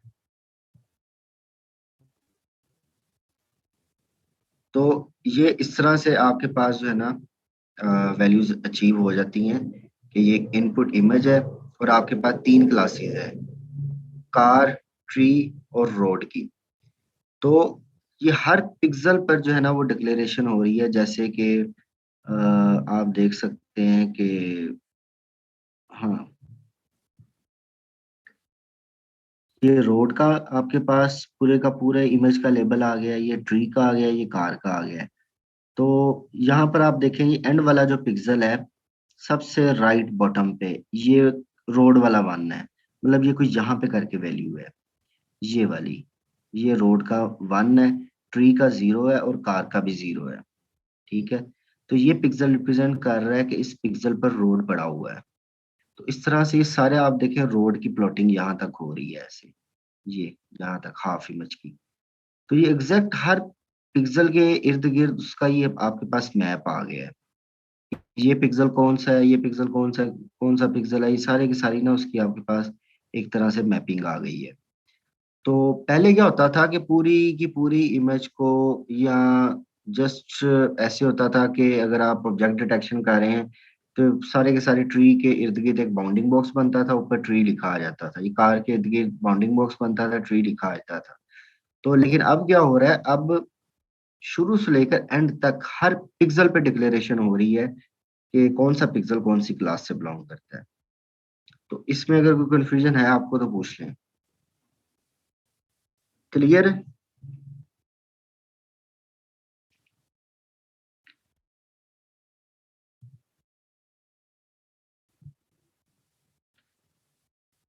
अच्छा, अब इसके बाद आपके पास क्या हो रहा है कि ये इसका कोड है।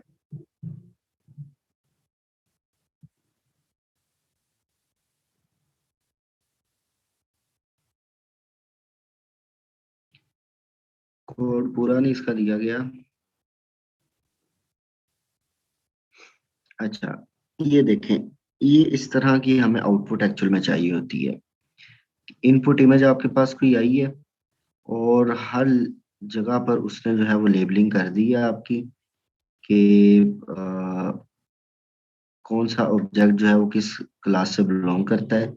और फिर उसके बाद वो क्या कर रहा है, पर क्लास वेट मैप, ठीक है, कि हर क्लास में जो है वो किसका कितना वेटेज है, वेटेज की भी रिप्रेजेंटेशन कर रहा है कि आपके पास साइकिल है एक क्लास, बाईसाइकिल है एक क्लास, गाड़ी या ह्यूमंस है, तो वो उस चीज को भी जो है वो क्लियरली डिटेक्ट कर सकता है। और अगर आपने जस्ट वेट मैप को आउटलाइन करवाना है, सिर्फ आउटलाइन, आपको पूरे का पूरे ऑब्जेक्ट की जो है वो कलर नहीं चाहिए, आपने जस्ट बाउंडिंग बॉक्स बनवाने हैं हर एक इर्द गिर्द, एक्सट्रैक्शन करवानी है, आप सिर्फ बाउंडिंग बॉक्स भी बना सकते हैं। तो डिफरेंट आपके पास जो है वो सेगमेंटेशन स्टाइल होते हैं, लेकिन जो भी आपने अचीव करना है उसके लिए जरूरी है कि आपको बैकएंड का पता हो कि पिक्सल बाय पिक्सल लेवल पर वो किस तरह जाके ट्रीट करता है।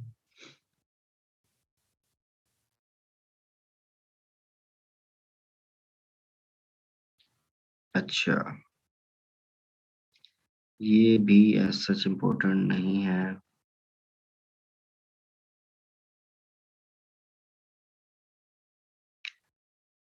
अच्छा, अब इसकी एग्जांपल्स देख लें कि अगर आप लोगों ने कोई ना कोई वर्क करने हैं तो कहाँ इसके डाटा सेट अवेलेबल हैं, कहाँ इसके कोड पड़े हुए हैं, और कहाँ से जाकर आप इसको उठा के रन कर सकते हैं प्रैक्टिस के लिए। और फिर बाद में आप लोग क्वेश्चन वगैरह पूछ सकते हैं व्हाट्सएप पे, जहाँ पर जो भी इशू हो आपको। तो एडवांस एग्जांपल सबसे पहले इमेजेस की, इमेज सेगमेंटेशन की आ जाती है सेल्फ कार ड्राइविंग में। सेल्फ कार ड्राइविंग के अंदर क्या होता है कि सेल्फ कार ड्राइविंग को, इन्वायरमेंट को अंडरस्टैंड करना होता है और क्या उसके डाउन बैच आ रहा है, वो सारी की सारी चीजें लाइव वीडियो के अंदर एक्सट्रैक्ट करनी होती हैं। जैसे सामने कोई चलता तो नहीं आ रहा, कोई लाइन फॉलो हो रही कि नहीं, ट्रैफिक सिग्नल फॉलो करना, दिस एंड दैट। इस पर्पस के लिए जो है ना वो डिफरेंट किस्म के डाटा सेट अवेलेबल है। यहाँ पर ये उसका लिंक दिया गया हुआ है। डिफरेंट ऐसे रोड्स के रियल टाइम डाटा सेट आपको यहाँ से मिल जाएंगे। अच्छा, अब उसमें क्या होता है कि यहाँ तो ये काम आमतौर पे सेल्फ ड्राइविंग गाड़ियों गाड़ियों में जो है वो सेंसर्स के थ्रू हो रहा होता है, या कैमरास के थ्रू हो रहा होता है, या दोनों का कम्बिनेशन होता है।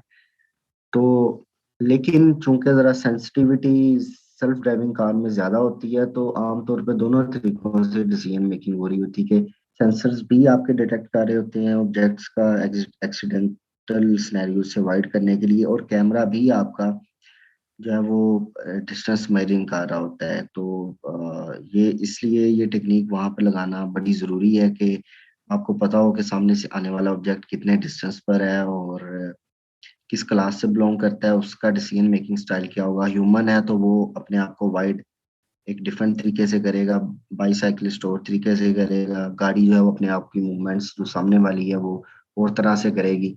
तो आपको हर ऑब्जेक्ट को क्लासिफाई करके उसका डिस्टेंस, उसकी मूवमेंट जो है वो, इस सारी की सारी इस टेक्निक के थ्रू आप जो है वो बड़ा एक हेल्पफुल सिस्टम तैयार कर सकते हैं। अच्छा, और इसके अलावा इसका जो डिफरेंट डिफिकल्ट केस स्टडी है वो ये है कि ये तो बता देना कि ये ह्यूमन क्लास से बिलोंग करता है जो आगे पर्सन है। अगर 10 बंदे आ रहे हैं तो वो 10 के 10 को ह्यूमन ही डिक्लेयर करेगा।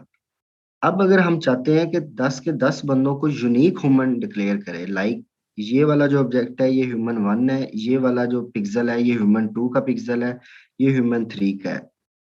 तो ये आपकी आ जाती है ऑब्जेक्ट सेगमेंटेशन से, इसको कहते हैं इंस्टेंस सेगमेंटेशन करना। ऑब्जेक्ट सेगमेंटेशन और इंस्टेंस सेगमेंटेशन का आप लोगों को ये फर्क पता होना चाहिए। ऑब्जेक्ट सेगमेंटेशन ये है कि अगर इमेज के अंदर 4 साइकिल्स आ रही हैं तो वो चारों को उसने फोर से ब्लू कलर के साथ हाईलाइट कर दिया, बस वो चारों को एक ही क्लास लेगा कि भाई ये बाईसाइकिल है। लेकिन जब इंस्टेंस सेगमेंटेशन आएगी तो वो उसको साइकिल 1 कर देगा, दूसरी वाली को साइकिल 2, तीसरी वाली को साइकिल 3 और चौथी वाली को साइकिल 4 कर देगा। उसको पहचान होगी कि साइकिल्स के अंदर भी ये चारों डिफरेंट साइकिल्स हैं। तो इसको इंस्टेंस सेगमेंटेशन कहते हैं। ये आमतौर पे ह्यूमंस की ट्रैकिंग के लिए यूज हो रहा होता है कि अगर एक सर्विलेंस कैमरा कहीं पर लगे हुए हैं तो उसको ये पता होना चाहिए कि सबको बस ह्यूमन क्लास ना डिक्लेयर कर दे, हमें इसका कोई फायदा नहीं है। उसको ये पता होना चाहिए कि जो ये ह्यूमन मैं देख रहा हूँ, पर्सन देख रहा हूँ, ये वही पर्सन है जो मैंने पहले दूसरे कैमरे के अंदर देखा था, और उसको ट्रैक कर सके, वो कहीं पर भी जा रहा है उसकी ट्रैकिंग वो कर सके कि ये ह्यूमन फलाने यूनिक आईडी के साथ ये वही ह्यूमन है, ये दूसरा ह्यूमन है, ये मुख्तलिफ है उससे, ये और बंदा है। तो इस ये सारी की सारी आपकी इंस्टेंस सेगमेंटेशन की जो है वो एग्जांपल्स आ जाती हैं। इसमें क्या होता है, थोड़ा सा ट्यून करना पड़ता है आपको इनकोडर डिकोडर को, जो हमने पीछे कोड पढ़ा है, आर्किटेक्चर पढ़ा है। तो ये इंस्टेंस सेगमेंटेशन का जो है वो आपके पास कोड आप बन जाता है।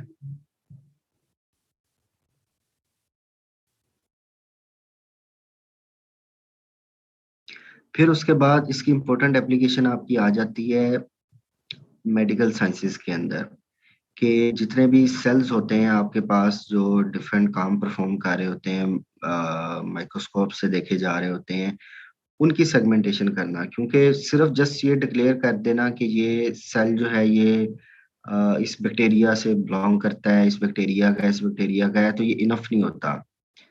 तो यूनिकली आइडेंटिफाई करना कि ये सेल डिफरेंट है, ये सेल 2 डिफरेंट है, और ये तीसरा सेल फिर सेल 1 से ही की क्लास से बिलोंग करता है।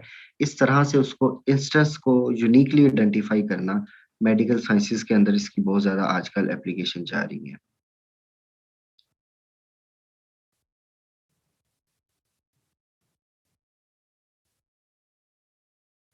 अच्छा,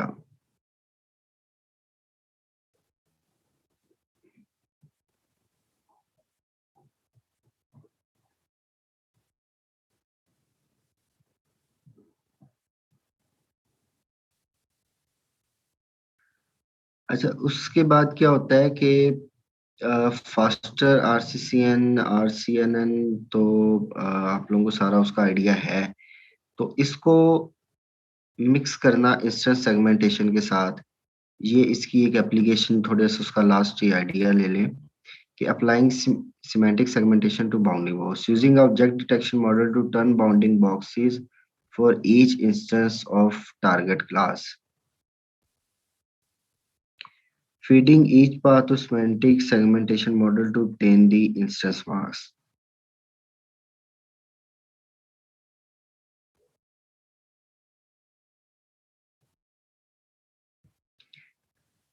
जिस तरह से VG16 मॉडल को, जो कि एक क्लासिफिकेशन मॉडल था, उसको आप लोगों ने कन्वर्ट किया था और आपने उससे जो है वो इनकोडर डिकोडर बना लिए थे ऑब्जेक्ट सेगमेंटेशन के लिए।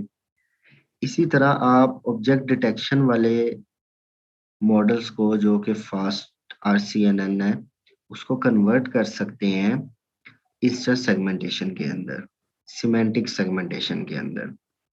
तो ये भी इसकी एक एप्लीकेशन है और ये भी काम बिल्कुल पॉसिबल है।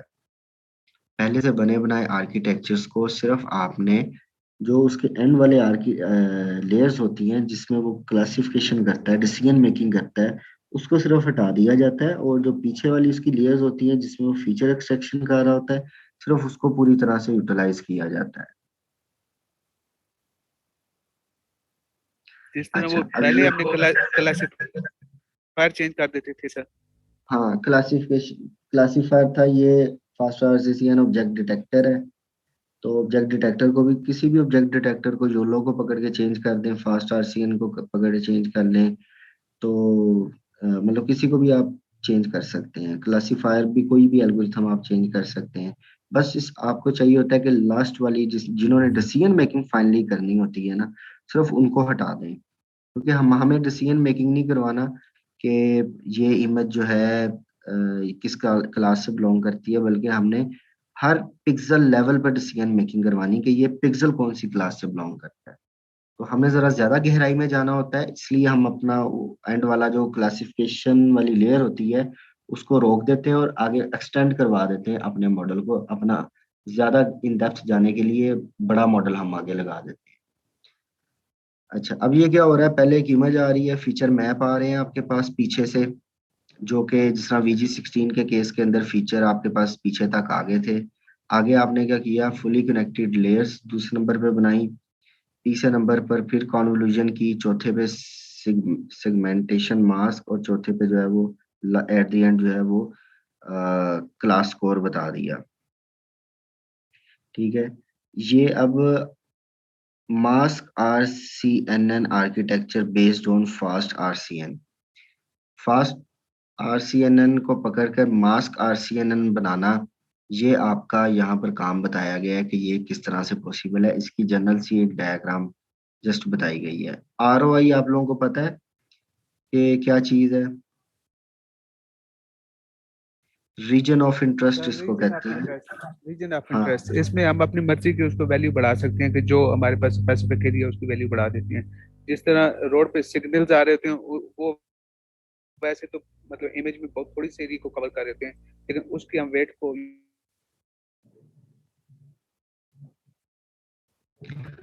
ऐसे ही है। रीजन ऑफ इंटरेस्ट जो है ना आपका यही होता है कि जहां पर मुतलका ऑब्जेक्ट हो सकता है, जहां उसके एग्जिस्ट होने के चांसेस होते हैं, ये मैप उस चीज को डिक्लेयर करता है कि ये वो वाले फीचर्स आपके पास यहाँ पड़े हैं। उनको फिर आगे फर्दर प्रोसेस करके उनका क्लास स्कोर बताया जाता है, ठीक है। और बाउंडिंग बॉक्स को मजीद रिफाइन किया जाता है। बाउंडिंग बॉक्स से रिफाइन करने से क्या मुराद है कि जो अननेसेसरी इंफॉर्मेशन है बीच में से वो खत्म की जाती है। एक बहुत बड़ा बाउंडिंग बॉक्स है, उसके अंदर ऑब्जेक्ट एग्जैक्टली स्केयर की बजाय अगर यहाँ पर एक ह्यूमन खड़ा है तो उसके ऊपर ऊपर सिर्फ बाउंडिंग बॉक्स बनाना, के ऊपर ऊपर बाउंड्रिंग बनाना, उसके इंस्टेंसेस को सेगमेंट करना, तो उसकी रिफाइनमेंट की जाती है। तो ये आगे जो है ना उसका आर्किटेक्चर आपका डिफाइन किया गया है।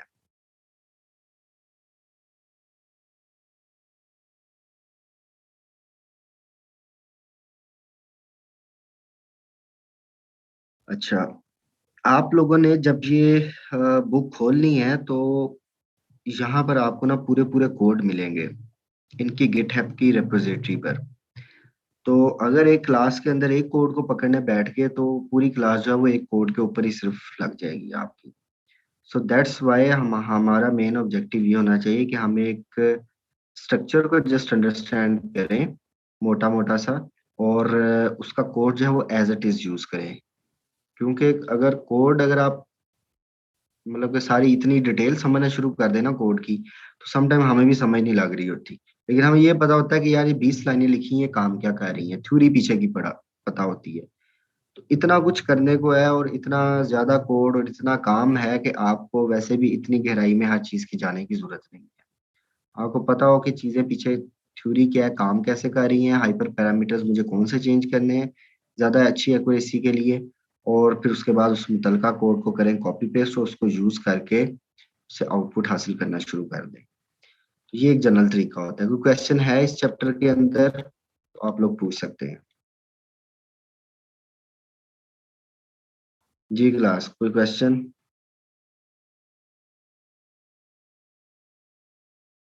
अगले चैप्टर पे मूव करें।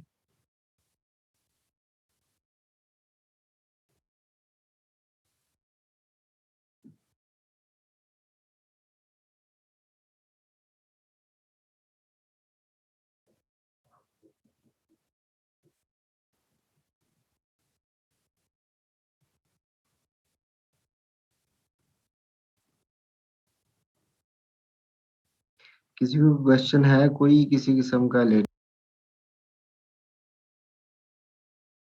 अभी थोड़ी देर में जो है ना वो कासिम भाई आके नेक्स्ट चैप्टर स्टार्ट करवाएंगे।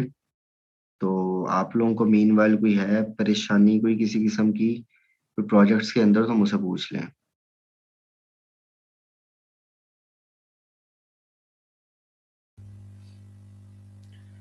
ठीक है रोक, माशाल्लाह बहुत अच्छा कवर करवाया आपने। और अच्छा, अब आप लोग को करना क्या है कि चैप्टर 6 जो है आपने कंप्लीट कर दिया और इसकी रैपो का सारा कोड जो है वो लिंक पे आपके साथ राउत ने शेयर कर दिया। तो आपको करना क्या चाहिए, देखिए हम कुछ कोड देख लेते हैं ताकि हमें पता हो कि इन्होंने किया क्या है। ठीक है, तो ये आपकी हैंड्स ऑन पूरी की पूरी रैपो है जो कि मैंने क्लोन कर दी। सबको मेरी आवाज़ आ रही है? Yes sir. Okay great. अच्छा, अभी आपके टास्क क्या होना चाहिए, ये जितना भी कोड है ना, इस कोड को आप इम्प्लीमेंट करने की कोशिश करें। कॉलेब के ऊपर कर लें या अपनी लोकल मशीन पे करना चाहें अपनी लोकल मशीन पे कर सकते हैं। एक एक कोड को मैं ओपन कर लेता हूँ, जस्ट गो थ्रू हम कर लेना।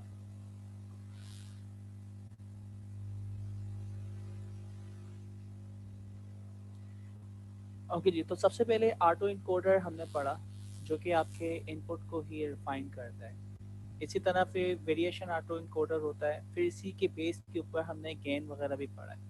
ठीक है, तो ये वो सारे टॉपिक हैं हम जो शुरू से पढ़ते हुए आ रहे हैं। तो ऑटो इनकोडर किस तरह काम कर रहा है, ये सारे कोड की इम्प्लीमेंटेशन जो टॉपिक हमने पढ़े हैं वो यहाँ पे आपको दिखा रहा है कि किस तरह हम कोड को रिफाइन कर सकते हैं। अच्छा, तो ये सारा कोड अब आपको करना क्या है, इसको अपलोड करेंगे कॉलैब के ऊपर और एक एक कोड को चला के देखेंगे।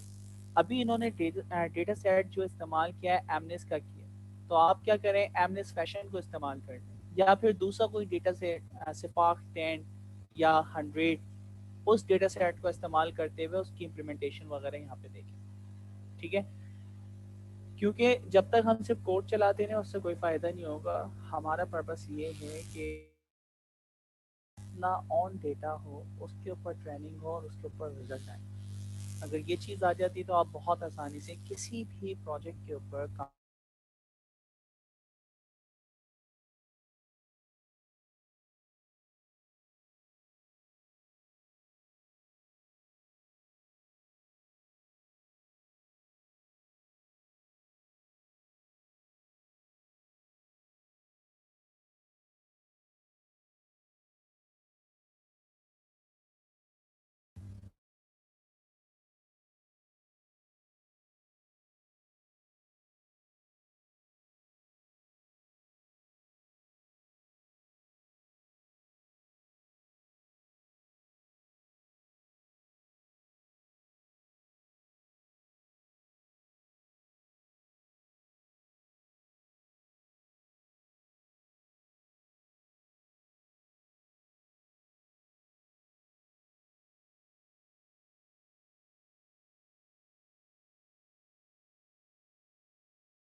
Recording in progress.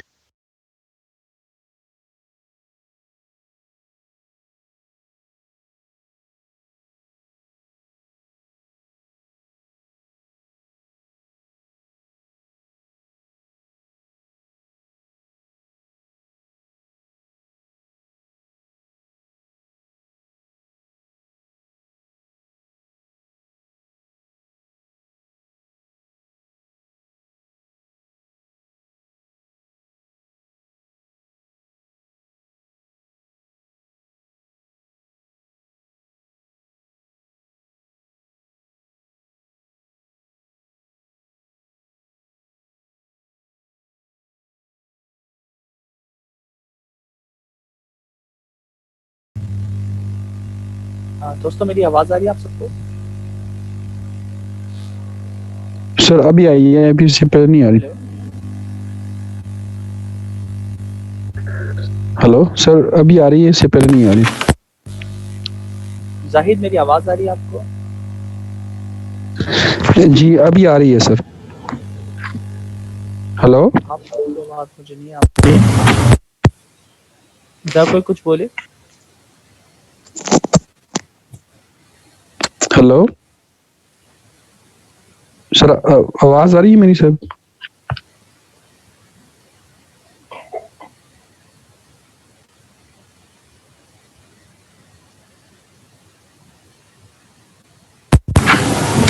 हाँ, तो फिर आपको आवाज़ आ रही है मेरी?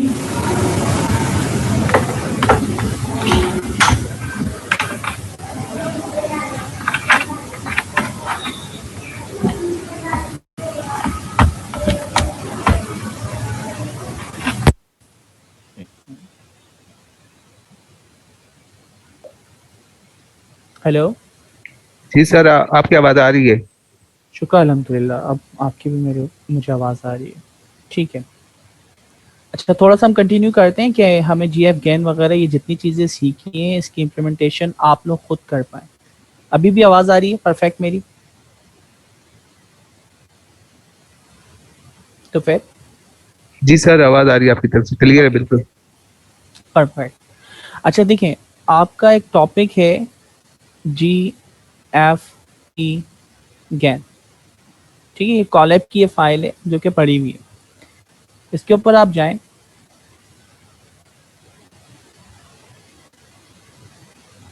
और ये जो हम ऑटो इनकोडर वगैरह RCNN वगैरह पढ़ रहे हैं, इन्होंने इसकी इम्प्लीमेंटेशन की है।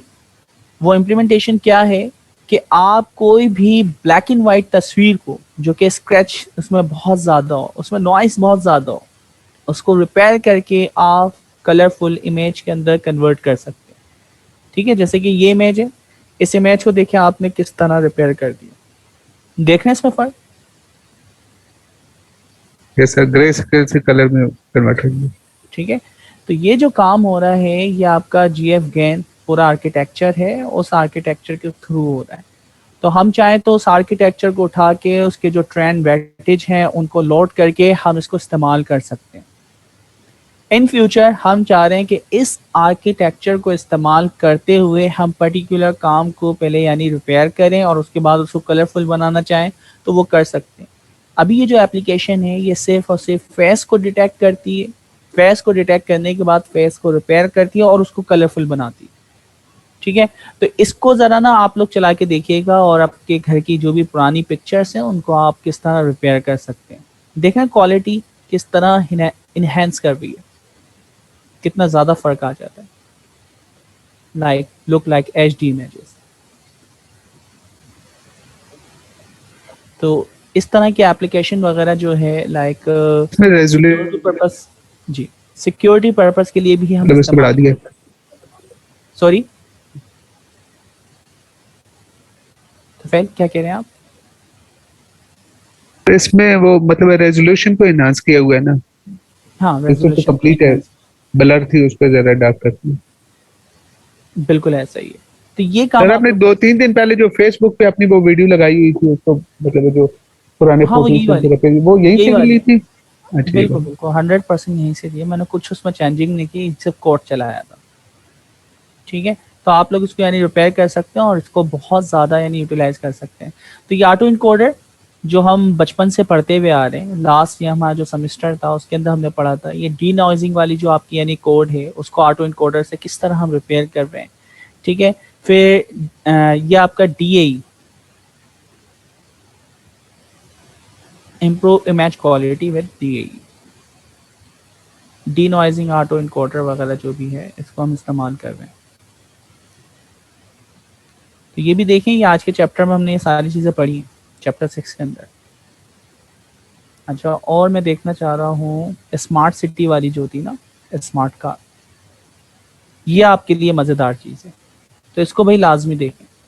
कोड इसको कॉलेब पे चलाना चल जाएगा आसानी से।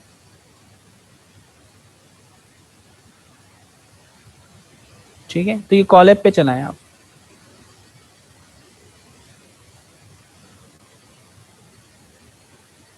और राउफ ने बिल्कुल सही बात कही है कि अगर हम एक जुपिटर नोटबुक को लेके बैठे ना, उसके ऊपर 2 से 2.5 घंटे से उसको समझाने में लग जाएंगे। तो ये आप देखें स्मार्ट सिटी जो ड्राइवरलेस कार वगैरह हम कहते हैं, तो वो आप इससे बहुत आसानी से उसका मॉडल बना सकते हैं। ये वही वाला आपका FCN 8।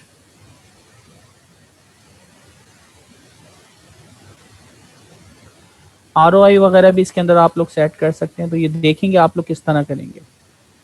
अच्छा, सिर्फ देखो दिखाने का मकसद ये है कि हमने ये सारी चीज़ें पढ़ ली हैं और उसकी जो प्रैक्टिकल इम्प्लीमेंटेशन है, देख रहे हैं कितना सारा कोड है। तो जस्ट आपको कॉन्सेप्ट आना चाहिए, फिर उसको इम्प्लीमेंट करना, इम्प्लीमेंट हुआ है, आपको सिर्फ डेटा सेट वगैरह चेंज करना और उसके बाद ये अप्लाई हो जाएगा। ये लास्ट इसकी है इंस्टेंस वाली, जिसके अंदर ऑब्जेक्ट को एक तस्वीर में 2 ह्यूमन है उनको काउंट भी करें। तो ये वाला काम, इसमें कोई मुश्किल दोस्तों?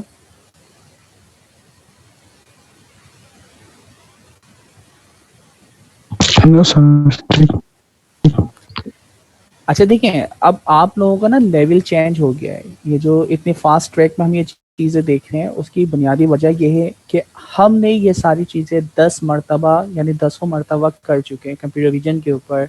10 मरतबा हमने इसको डिस्कस किया है कि ये चीज़ें होती क्या है, इमेज सेगमेंटेशन एप्लीकेशन क्या है, ठीक है, ऑब्जेक्ट डिटेक्शन एप्लीकेशन क्या है, आपकी इमेज क्लासिफिकेशन आपकी क्या एप्लीकेशन है। ये सारी चीज़ें आपने बारहा डिस्कस की हैं कि ये कैसे होती है, किस तरह होती है। तो थ्योरी कॉन्सेप्ट सब पता है, ये अब आपको किताब के ज़रिए बताया जा रहा है, तो उसको सिर्फ हम डिस्कस कर रहे हैं। बाकी इम्प्लीमेंटेशन सब कुछ हुआ है जिसे आप देख के आराम से कर सकते हैं। तो ये काम अब आपकी यानी प्रैक्टिस में यानी इंक्लूड लाजमी होना चाहिए कि ये कोड चला के देखें। लिटरली अगर नहीं चला के देखेंगे तो इसका मतलब है आपके जहन में सिर्फ कॉन्सेप्ट है लेकिन उसकी इम्प्लीमेंटेशन नहीं आएगी। तो आपको ये इम्प्लीमेंटेशन करनी है, ठीक है।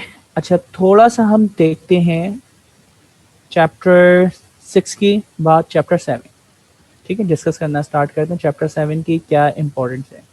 कम से कम 2 या 3 बुलेट्स हम कवर करते हैं, बाकी फिर नेक्स्ट कल क्लास में हम कवर करने की कोशिश करेंगे चैप्टर 7 को कंप्लीट, ठीक है। और एक चैप्टर हमारा रह जाएगा तो देखते हैं उसको फिर हम नेक्स्ट क्लास में कर लें, तो एक क्लास और हम एक्स्ट्रा ले लेंगे। आप लोग का टेस्ट क्विज कब है? सर 10-11 को। 10-11 ना, तो इसका मतलब है 10 जो पढ़नी है 10-11 ना, तो हमारी हम नेक्स्ट क्लास अगर हम 9 तारीख को ही ले लें तो एंड हो जाएगा, कोई मसला तो नहीं है? 10 को भी ले लें, कोई मसला तो नहीं है, 2 घंटे की क्लास, नो प्रॉब्लम। सही, चलें देखते हैं कंटेंट कितना बचता है, तो कंटेंट पे डिपेंड करता है। आज की क्लास को हम करते हैं। अच्छा, अब देखिए हम जो जा रहे हैं चैप्टर 7 के अंदर, चैप्टर 7 के अंदर सबसे पहले हम ये कवर करेंगे ETL। ETL क्या चीज़ है, किसी को पता है, आइडिया है? जी, ETL ये डायग्राम आप लोग के सामने, इस डायग्राम को देख के ऊपर ETL की जो भी यानी abbreviation full form stand for लिखा हुआ है, उसको देख के आपके जहन में क्या एक आइडिया सा बन रहा है?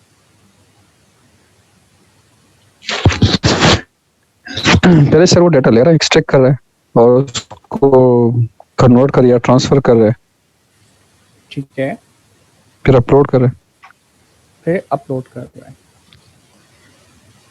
ठीक है।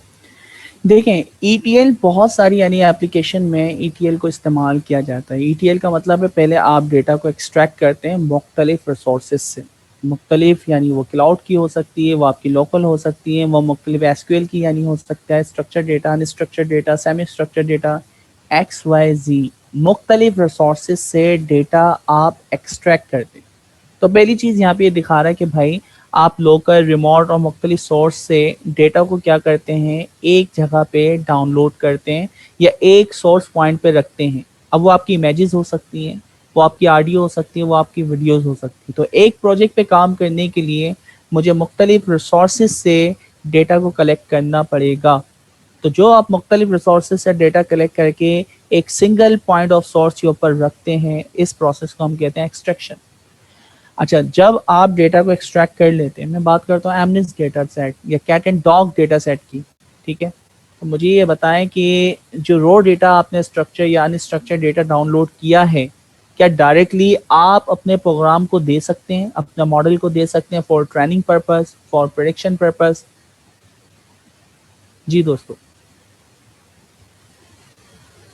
मैं जितना भी डेटा कलेक्ट करता हूँ मुख्तलिफ रिसोर्सेज से, क्या वो इस काबिल होता है कि मैं डायरेक्टली अपने प्रोग्राम को दे सकूं? नो सर, उसको क्लीन करना होता है, फिर स्ट्रक्चर करना होता है, उसके बाद उसको फीड करते हैं। ठीक है, तो हमें उसके ऊपर कुछ काम करना पड़ते हैं, वो काम प्री प्रोसेसिंग कहलाती है या पोस्ट प्रोसेसिंग भी। अभी तक आपने पोस्ट प्रोसेसिंग पे काम नहीं किया ना, प्रेडिक्शन के बाद भी प्रोसेसिंग होती है कुछ, ठीक है, सर प्री प्रोसेसिंग। हाँ, तो अभी तक आप लोगों ने जो काम किया है वो किया है प्री प्रोसेसिंग। प्री प्रोसेसिंग यानी मॉडल को देने से पहले जो प्रोसेस आप करते हैं, जिससे आप क्या कह रहे हैं, ट्रांसफॉर्मेशन, ठीक है। जबकि पोस्ट प्रोसेसिंग भी होती है। पोस्ट प्रोसेसिंग जब आपका मॉडल कोई चीज़ प्रेडिक्ट कर देता है, उसके बाद भी उस डेटा के ऊपर कुछ प्रोसेसिंग होती है ताकि आप उसको डिकोड करके मीनिंगफुल फॉर्म में जो ह्यूमन उसको आसानी से समझ सके, उस फॉर्म में कन्वर्ट कर सके, उसे हम कहते हैं पोस्ट प्रोसेसिंग। अभी तक हमने एक चीज़ कवर की है, प्री प्रोसेसिंग। तो हम डेटा लेते हैं, डेटा मुख्तलिफ रिसोर्स से एक सेंटर पॉइंट या एक पॉइंट के ऊपर हम कलेक्ट करते हैं, और उस कलेक्ट करने के बाद हमारा डेटा इस काबिल नहीं होता कि उसको मॉडल को समझ सके, तो देन हम क्या करते हैं, उसको ट्रांसफॉर्म करते हैं। तो हमें ये चीज़ पता है कि न्यूरल नेटवर्क को जो भी डेटा दिया जाता है उसको हम कन्वर्ट करते हैं एक पर्टिकुलर फॉर्मेट में। फॉर्मेट को क्या बोलते हैं? न्यूरल नेटवर्क किस फॉर्मेट में डेटा लेता है? जी दोस्तों, सॉरी सर, दोबारा बोलें सर, सॉरी। ओके, तो हमने ये चीज़ बार बार पढ़ी है कि न्यूरल नेटवर्क एक स्पेसिफिक फॉर्मेट में डेटा को एक्सेप्ट करता है, ठीक है। तो वो फॉर्मेट कौन सा होता है? मैं इमेज को डायरेक्टली नहीं दे सकता, मैं वीडियो को डायरेक्टली नहीं दे सकता, मैं ऑडियो को डायरेक्टली नहीं दे सकता, मैं स्ट्रक्चर डेटा को डायरेक्टली न्यूरल नेटवर्क को पास नहीं करता। तो एक स्पेसिफिक डेटा फॉर्मेट है जिसमें हम उसको कन्वर्ट करते हैं। सर वेक्टर या उसमें नंबर्स में नंबर्स या नंबर एरे के अंदर। तो इसका मतलब है जो भी डेटा आया है आपने एक्सट्रैक्ट किया, एक्सट्रैक्ट करने के बाद आपकी इमेजेस फाइल, तो हर इमेजेस फाइल को आप ट्रांसफॉर्म करके टेंसर में कन्वर्ट करते हैं, और टेंसर में कन्वर्ट करने के बाद किसी पर्टिकुलर फाइल के अंदर उसको यानी टेंसर को सेव करवाते हैं, या कोई भी आपके पास ऐसी यानी डेटाबेस होगी जिसके अंदर उसको ट्रांसफॉर्म करने के बाद आप सेव करवाते हैं, ठीक है, तो ट्रांसफॉर्म हो जाता है। अच्छा, ट्रांसफॉर्म होने के बाद भी आप थोड़ा सा और काम करते हैं जब आपके पास डेटा वगैरह कम होता है, प्री प्रोसेसिंग वगैरह, डेटा ऑगमेंटेशन वगैरह, तो यहाँ पे फिर ट्रांसफॉर्मेशन के अंदर भी आपके पास क्या है, डेटा ऑगमेंटेशन वगैरह का भी पार्ट आप क्या करते हैं, परफॉर्म करते हैं। लास्ट बट नॉट लीस्ट वो आप क्या करते हैं, अपने जीपीओ टीपीओ या मॉडल के ऊपर क्या करते हैं, उसको लोड करते हैं। अब यहाँ पे एक चीज़ देखें, अगर मिलियंस ऑफ इमेजेस होती तो क्या आप मिलियंस ऑफ इमेजेस को एक साथ कन्वर्ट कर सकते थे, ट्रांसफॉर्म कर सकते थे? हम क्या करते हैं, और एक एक करके भी करें तो बहुत ज़्यादा टाइम लगता है। तो बैचेस की फार्म के अंदर हम क्या करते हैं, उसको ट्रांसफॉर्म करते हैं, ठीक है। ट्रांसफॉर्म करने के बाद बैचेस की फार्म में ही या इंडिविजुअल बेस के ऊपर हम उसकी ऑगमेंटेशन करते हैं। ऑगमेंटेशन जब ये हो जाती है तो हमारा ये डेटा इस काबिल होता है कि हम इसको लोड कर सकते हैं। अभी जो ये लोडिंग दिखा रहा है, क्योंकि कंप्यूटर विजन की बात कर रहा है, तो इस वजह से लोडिंग कहाँ पे दिखा रहा है, आपकी जीपीओ पे। तो ये जीपीओ पे हो सकती है, सीपीओ पे हो सकती है, टीपीओ पे हो सकती है, डीपीओ पे, जो भी आपका processing centre, processing unit points हैं, वहाँ पे हम उसको लोड करते हैं, और फिर उसके बाद वो ट्रेनिंग का प्रोसीजर स्टार्ट हो जाता है। ये आपकी ETL है जो कि हर एप्लीकेशन के अंदर इस्तेमाल होती है, ठीक है। तकरीबन आप जितनी भी मॉडल वगैरह ट्रेन करते हैं, आप कोई भी बिजनेस लॉजिक लिखते हैं, तो मुख्तलिफ डेटा से, मुख्तलिफ यानी रिसोर्सेज से डेटा कलेक्ट करने के बाद हम इस प्रोसेस से गुजारते हैं। तो ETL जस्ट डीप लर्निंग के लिए नहीं है, या वर्ल्ड मुख्तलिफ यानी एप्लीकेशन के लिए इस्तेमाल होती है। इसमें सबसे इम्पोर्टेंट चीज़ ETL में क्या क्या है, ये अगर आप इस चीज़ को समझ लें तो आप अपने मॉडल को फुली ऑटोमेटेड पाइपलाइन बना सकते हैं, ठीक है। यानी अभी क्या था कि हम ये सारा काम खुद कर देते हैं, डेटा को एक्सट्रैक्ट करना, उसको बेच में ट्रांसफॉर्म करना, उसकी ऑगमेंटेशन करना, मॉडल को ट्रेन करना, और फिर उस मॉडल से प्रेडिक्शंस वगैरह करवाना। तो अगर मैं ये पाइपलाइन यानी खुद बना लूँ तो ऑटोमेशन हो जाएगी। ऑटोमेशन क्या है कि मैं मुख्तलिफ रिसोर्स जाऊँ, रिसोर्स फिक्स है, वहाँ से डेटा उठाओ, उसको रिफाइन करो, उसमें से यूनिक जो नई फाइल आई है उनके ऊपर मॉडल क्या करो, आप ट्रांसफॉर्म करो, उसको और रीट्रेन करें, ठीक है। रीट्रेन करने के बाद उसके जो मॉडल है उसको अपडेट कर दो, मॉडल में अपलोड कर दो, ठीक है। तो ये प्रोसेस आपका चलता रहेगा। अब ये काम करने के लिए मुख्तलिफ हमारे पास लाइब्रेरीज मौजूद हैं, ठीक है। मैं NumPy से भी ये काम कर सकता हूँ, और मैं पांडास से भी इस तरह के काम कर सकता हूँ। लेकिन इन्होंने क्या कहा कि ये टेंसरफ्लो ने आपको ये चीज़ या फैसिलिटीज प्रोवाइड कर दी कि डायरेक्टली एक API आपको बना के दिए tensorflow.data.api के नाम से, यानी आप कह लें तो उस API के थ्रू ये पूरी की पूरी पाइपलाइन पे आप बहुत आसानी से काम कर सकते हैं, जिसके अंदर डेटा आप क्या करेंगे, एक्सट्रैक्ट भी करेंगे, ट्रांसफॉर्म भी करेंगे, ऑगमेंट भी करेंगे, एंड फाइनली उसको लोड कर देंगे। तो हम ये सारा काम किससे करेंगे, टेंसरफ्लो से। अच्छा, अब यहाँ पे आपको एक यानी चीज बताता चलूं, ये काम भी आप लोग कर चुके हैं। कैसे कर रहे हैं, याद है कुछ? आपने कैट एंड डॉग के ऊपर कुछ काम किया था, कुछ फोल्डर बनाए थे, उसमें आपने इमेजेस रखी थी, उस इमेजेस को आपने टेंसरफ्लो के अंदर NumPy में कन्वर्ट किया था, फिर मॉडल को ट्रेन किया था। मॉडल को ट्रेन करने के बाद उससे हमने प्रेडिक्शन करवाई। आपकी आवाज बहुत कम आ रही है। मेरी आवाज कम आ रही है? एक मिनट, सही आ रही है सर। ओके सर सही है आवाज आपकी, ठीक है। अब बेहतर है, जिनको कम आ रही थी नहीं अब बहुत अच्छी है। ठीक है। तो बेसिकली हम लोग हेडफोन हमें ना इस्तेमाल करना चाहिए, वरना ना वो नॉर्मल सुनते हैं ना, स्लो आ रही होती है, ठीक है जी। तो हमने क्या करना है भाई, ये पूरी पाइपलाइन हमने पहले ही इम्प्लीमेंट की हुई है, तो अब कोई नया काम नहीं आ रहा। हमें क्या करना है, हमें एक पाइपलाइन, भाई ये रिसोर्सेज है, यहाँ पे डेटा रखा हुआ है, इसको आप लोड करो, ये फाइल इमेजेस, उसको ट्रांसफॉर्म करो टेंसरफ्लो के अंदर या NumPy के अंदर, और उसके बाद उसको आप क्या कर लो, ऑगमेंट करना चाह रहे, ऑगमेंटेशन भी आप साथ कर सकते हैं, एंड फाइनली आप अपने मॉडल को दे देते हैं। वो मॉडल असल में क्या कर रहा होता है, बैकएंड के ऊपर GPO को इस्तेमाल कर रहा होता है, ठीक है, तो आप चाहें तो जीपीयू के अंदर सिंगल यानी थ्रेड के ऊपर अपलोड कर सकते हैं, अपना ये डेटा लोड कर सकते हैं। आप मल्टी थ्रेडिंग भी यहाँ पे इस्तेमाल कर सकते हैं कि भाई आपका एक ट्रेनिंग चल रही है जीपीयू के अंदर, लेकिन इससे पीछे जो डेटा आ रहा है उसको उसके ऊपर आप काम करना सीपीयू स्टार्ट कर दे, तो वो डेटा उठा के वो रेडी होगा। जैसे ही जीपीयू उसकी ट्रेनिंग कंप्लीट करेगा तो इसने प्री प्रोसेसिंग करके कुछ इमेजेस, कुछ टेंसर पहले से अपने पास रखे हुए हैं। तो मल्टी थ्रेडिंग से क्या फायदा होता है, पैरेलल यानी आपकी प्रोसेसिंग से क्या फायदा होता है कि काम फास्ट होता है, स्लो होता है, फास्ट हो जाएगा, टाइम फास्ट। ठीक है, तो अगर मैं सिंगल थ्रेड पे ये चीज करवाता कि भाई पहले आप यानी तस्वीरों को सेट करो, उसके बाद जीपीयू को दो, फिर दूसरी तस्वीरों को सेट करो, फिर जीपीयू को दो, इसके बानिस्बत हमने क्या किया कि सीपीयू को हमने लगा दिया आप प्री प्रोसेसिंग का काम करो, और जीपीयू को आपने लगा दिया आप मॉडल की ट्रेनिंग का काम करो। तो ये वाला काम भी देखेंगे, आगे आपको दिखा रहे हैं। मैं जस्ट अभी इमेजेस दिखा रहा हूँ, इसको इंशाल्लाह ताला बहुत ज्यादा डीपली हमें डिस्कस करना है।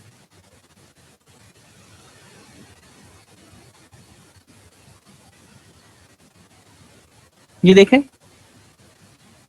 कुछ समझ आ रहा है इसके अंदर? डिफॉल्ट पाइपलाइन है, पाइपलाइन विद प्री फैच के ऊपर हम काम कर रहे हैं, पाइपलाइन विद पैरेलल मैपिंग के साथ हम काम कर रहे हैं।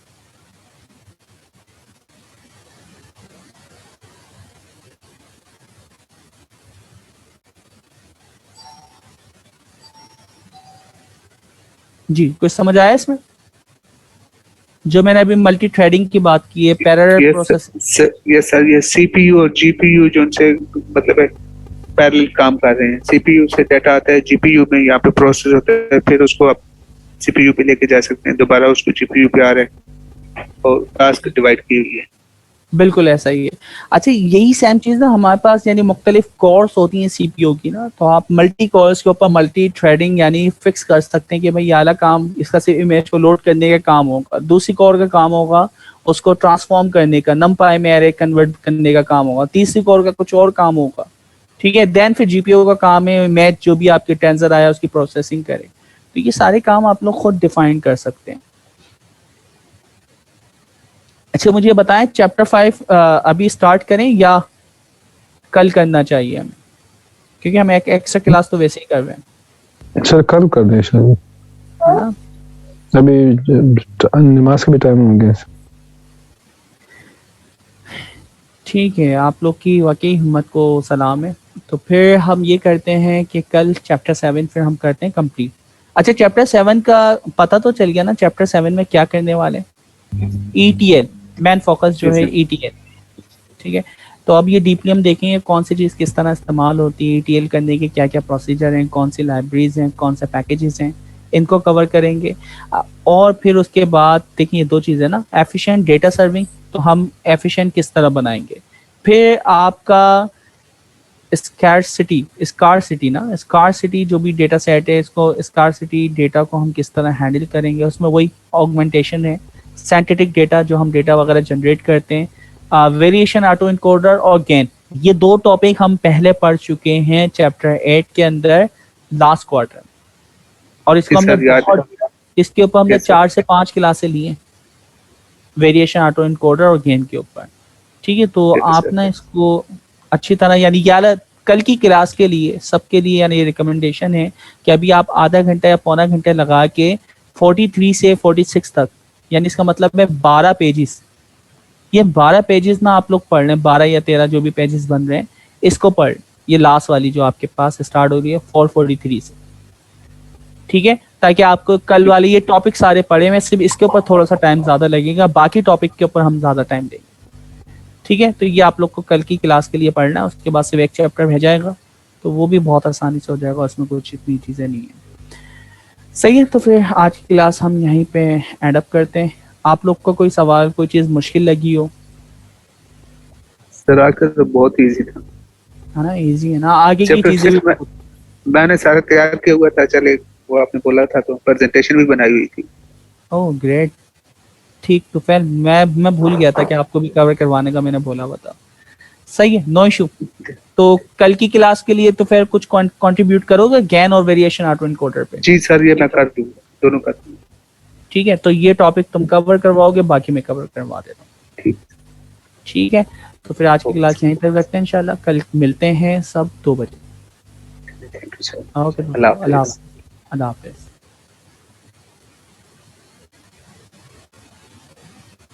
Recording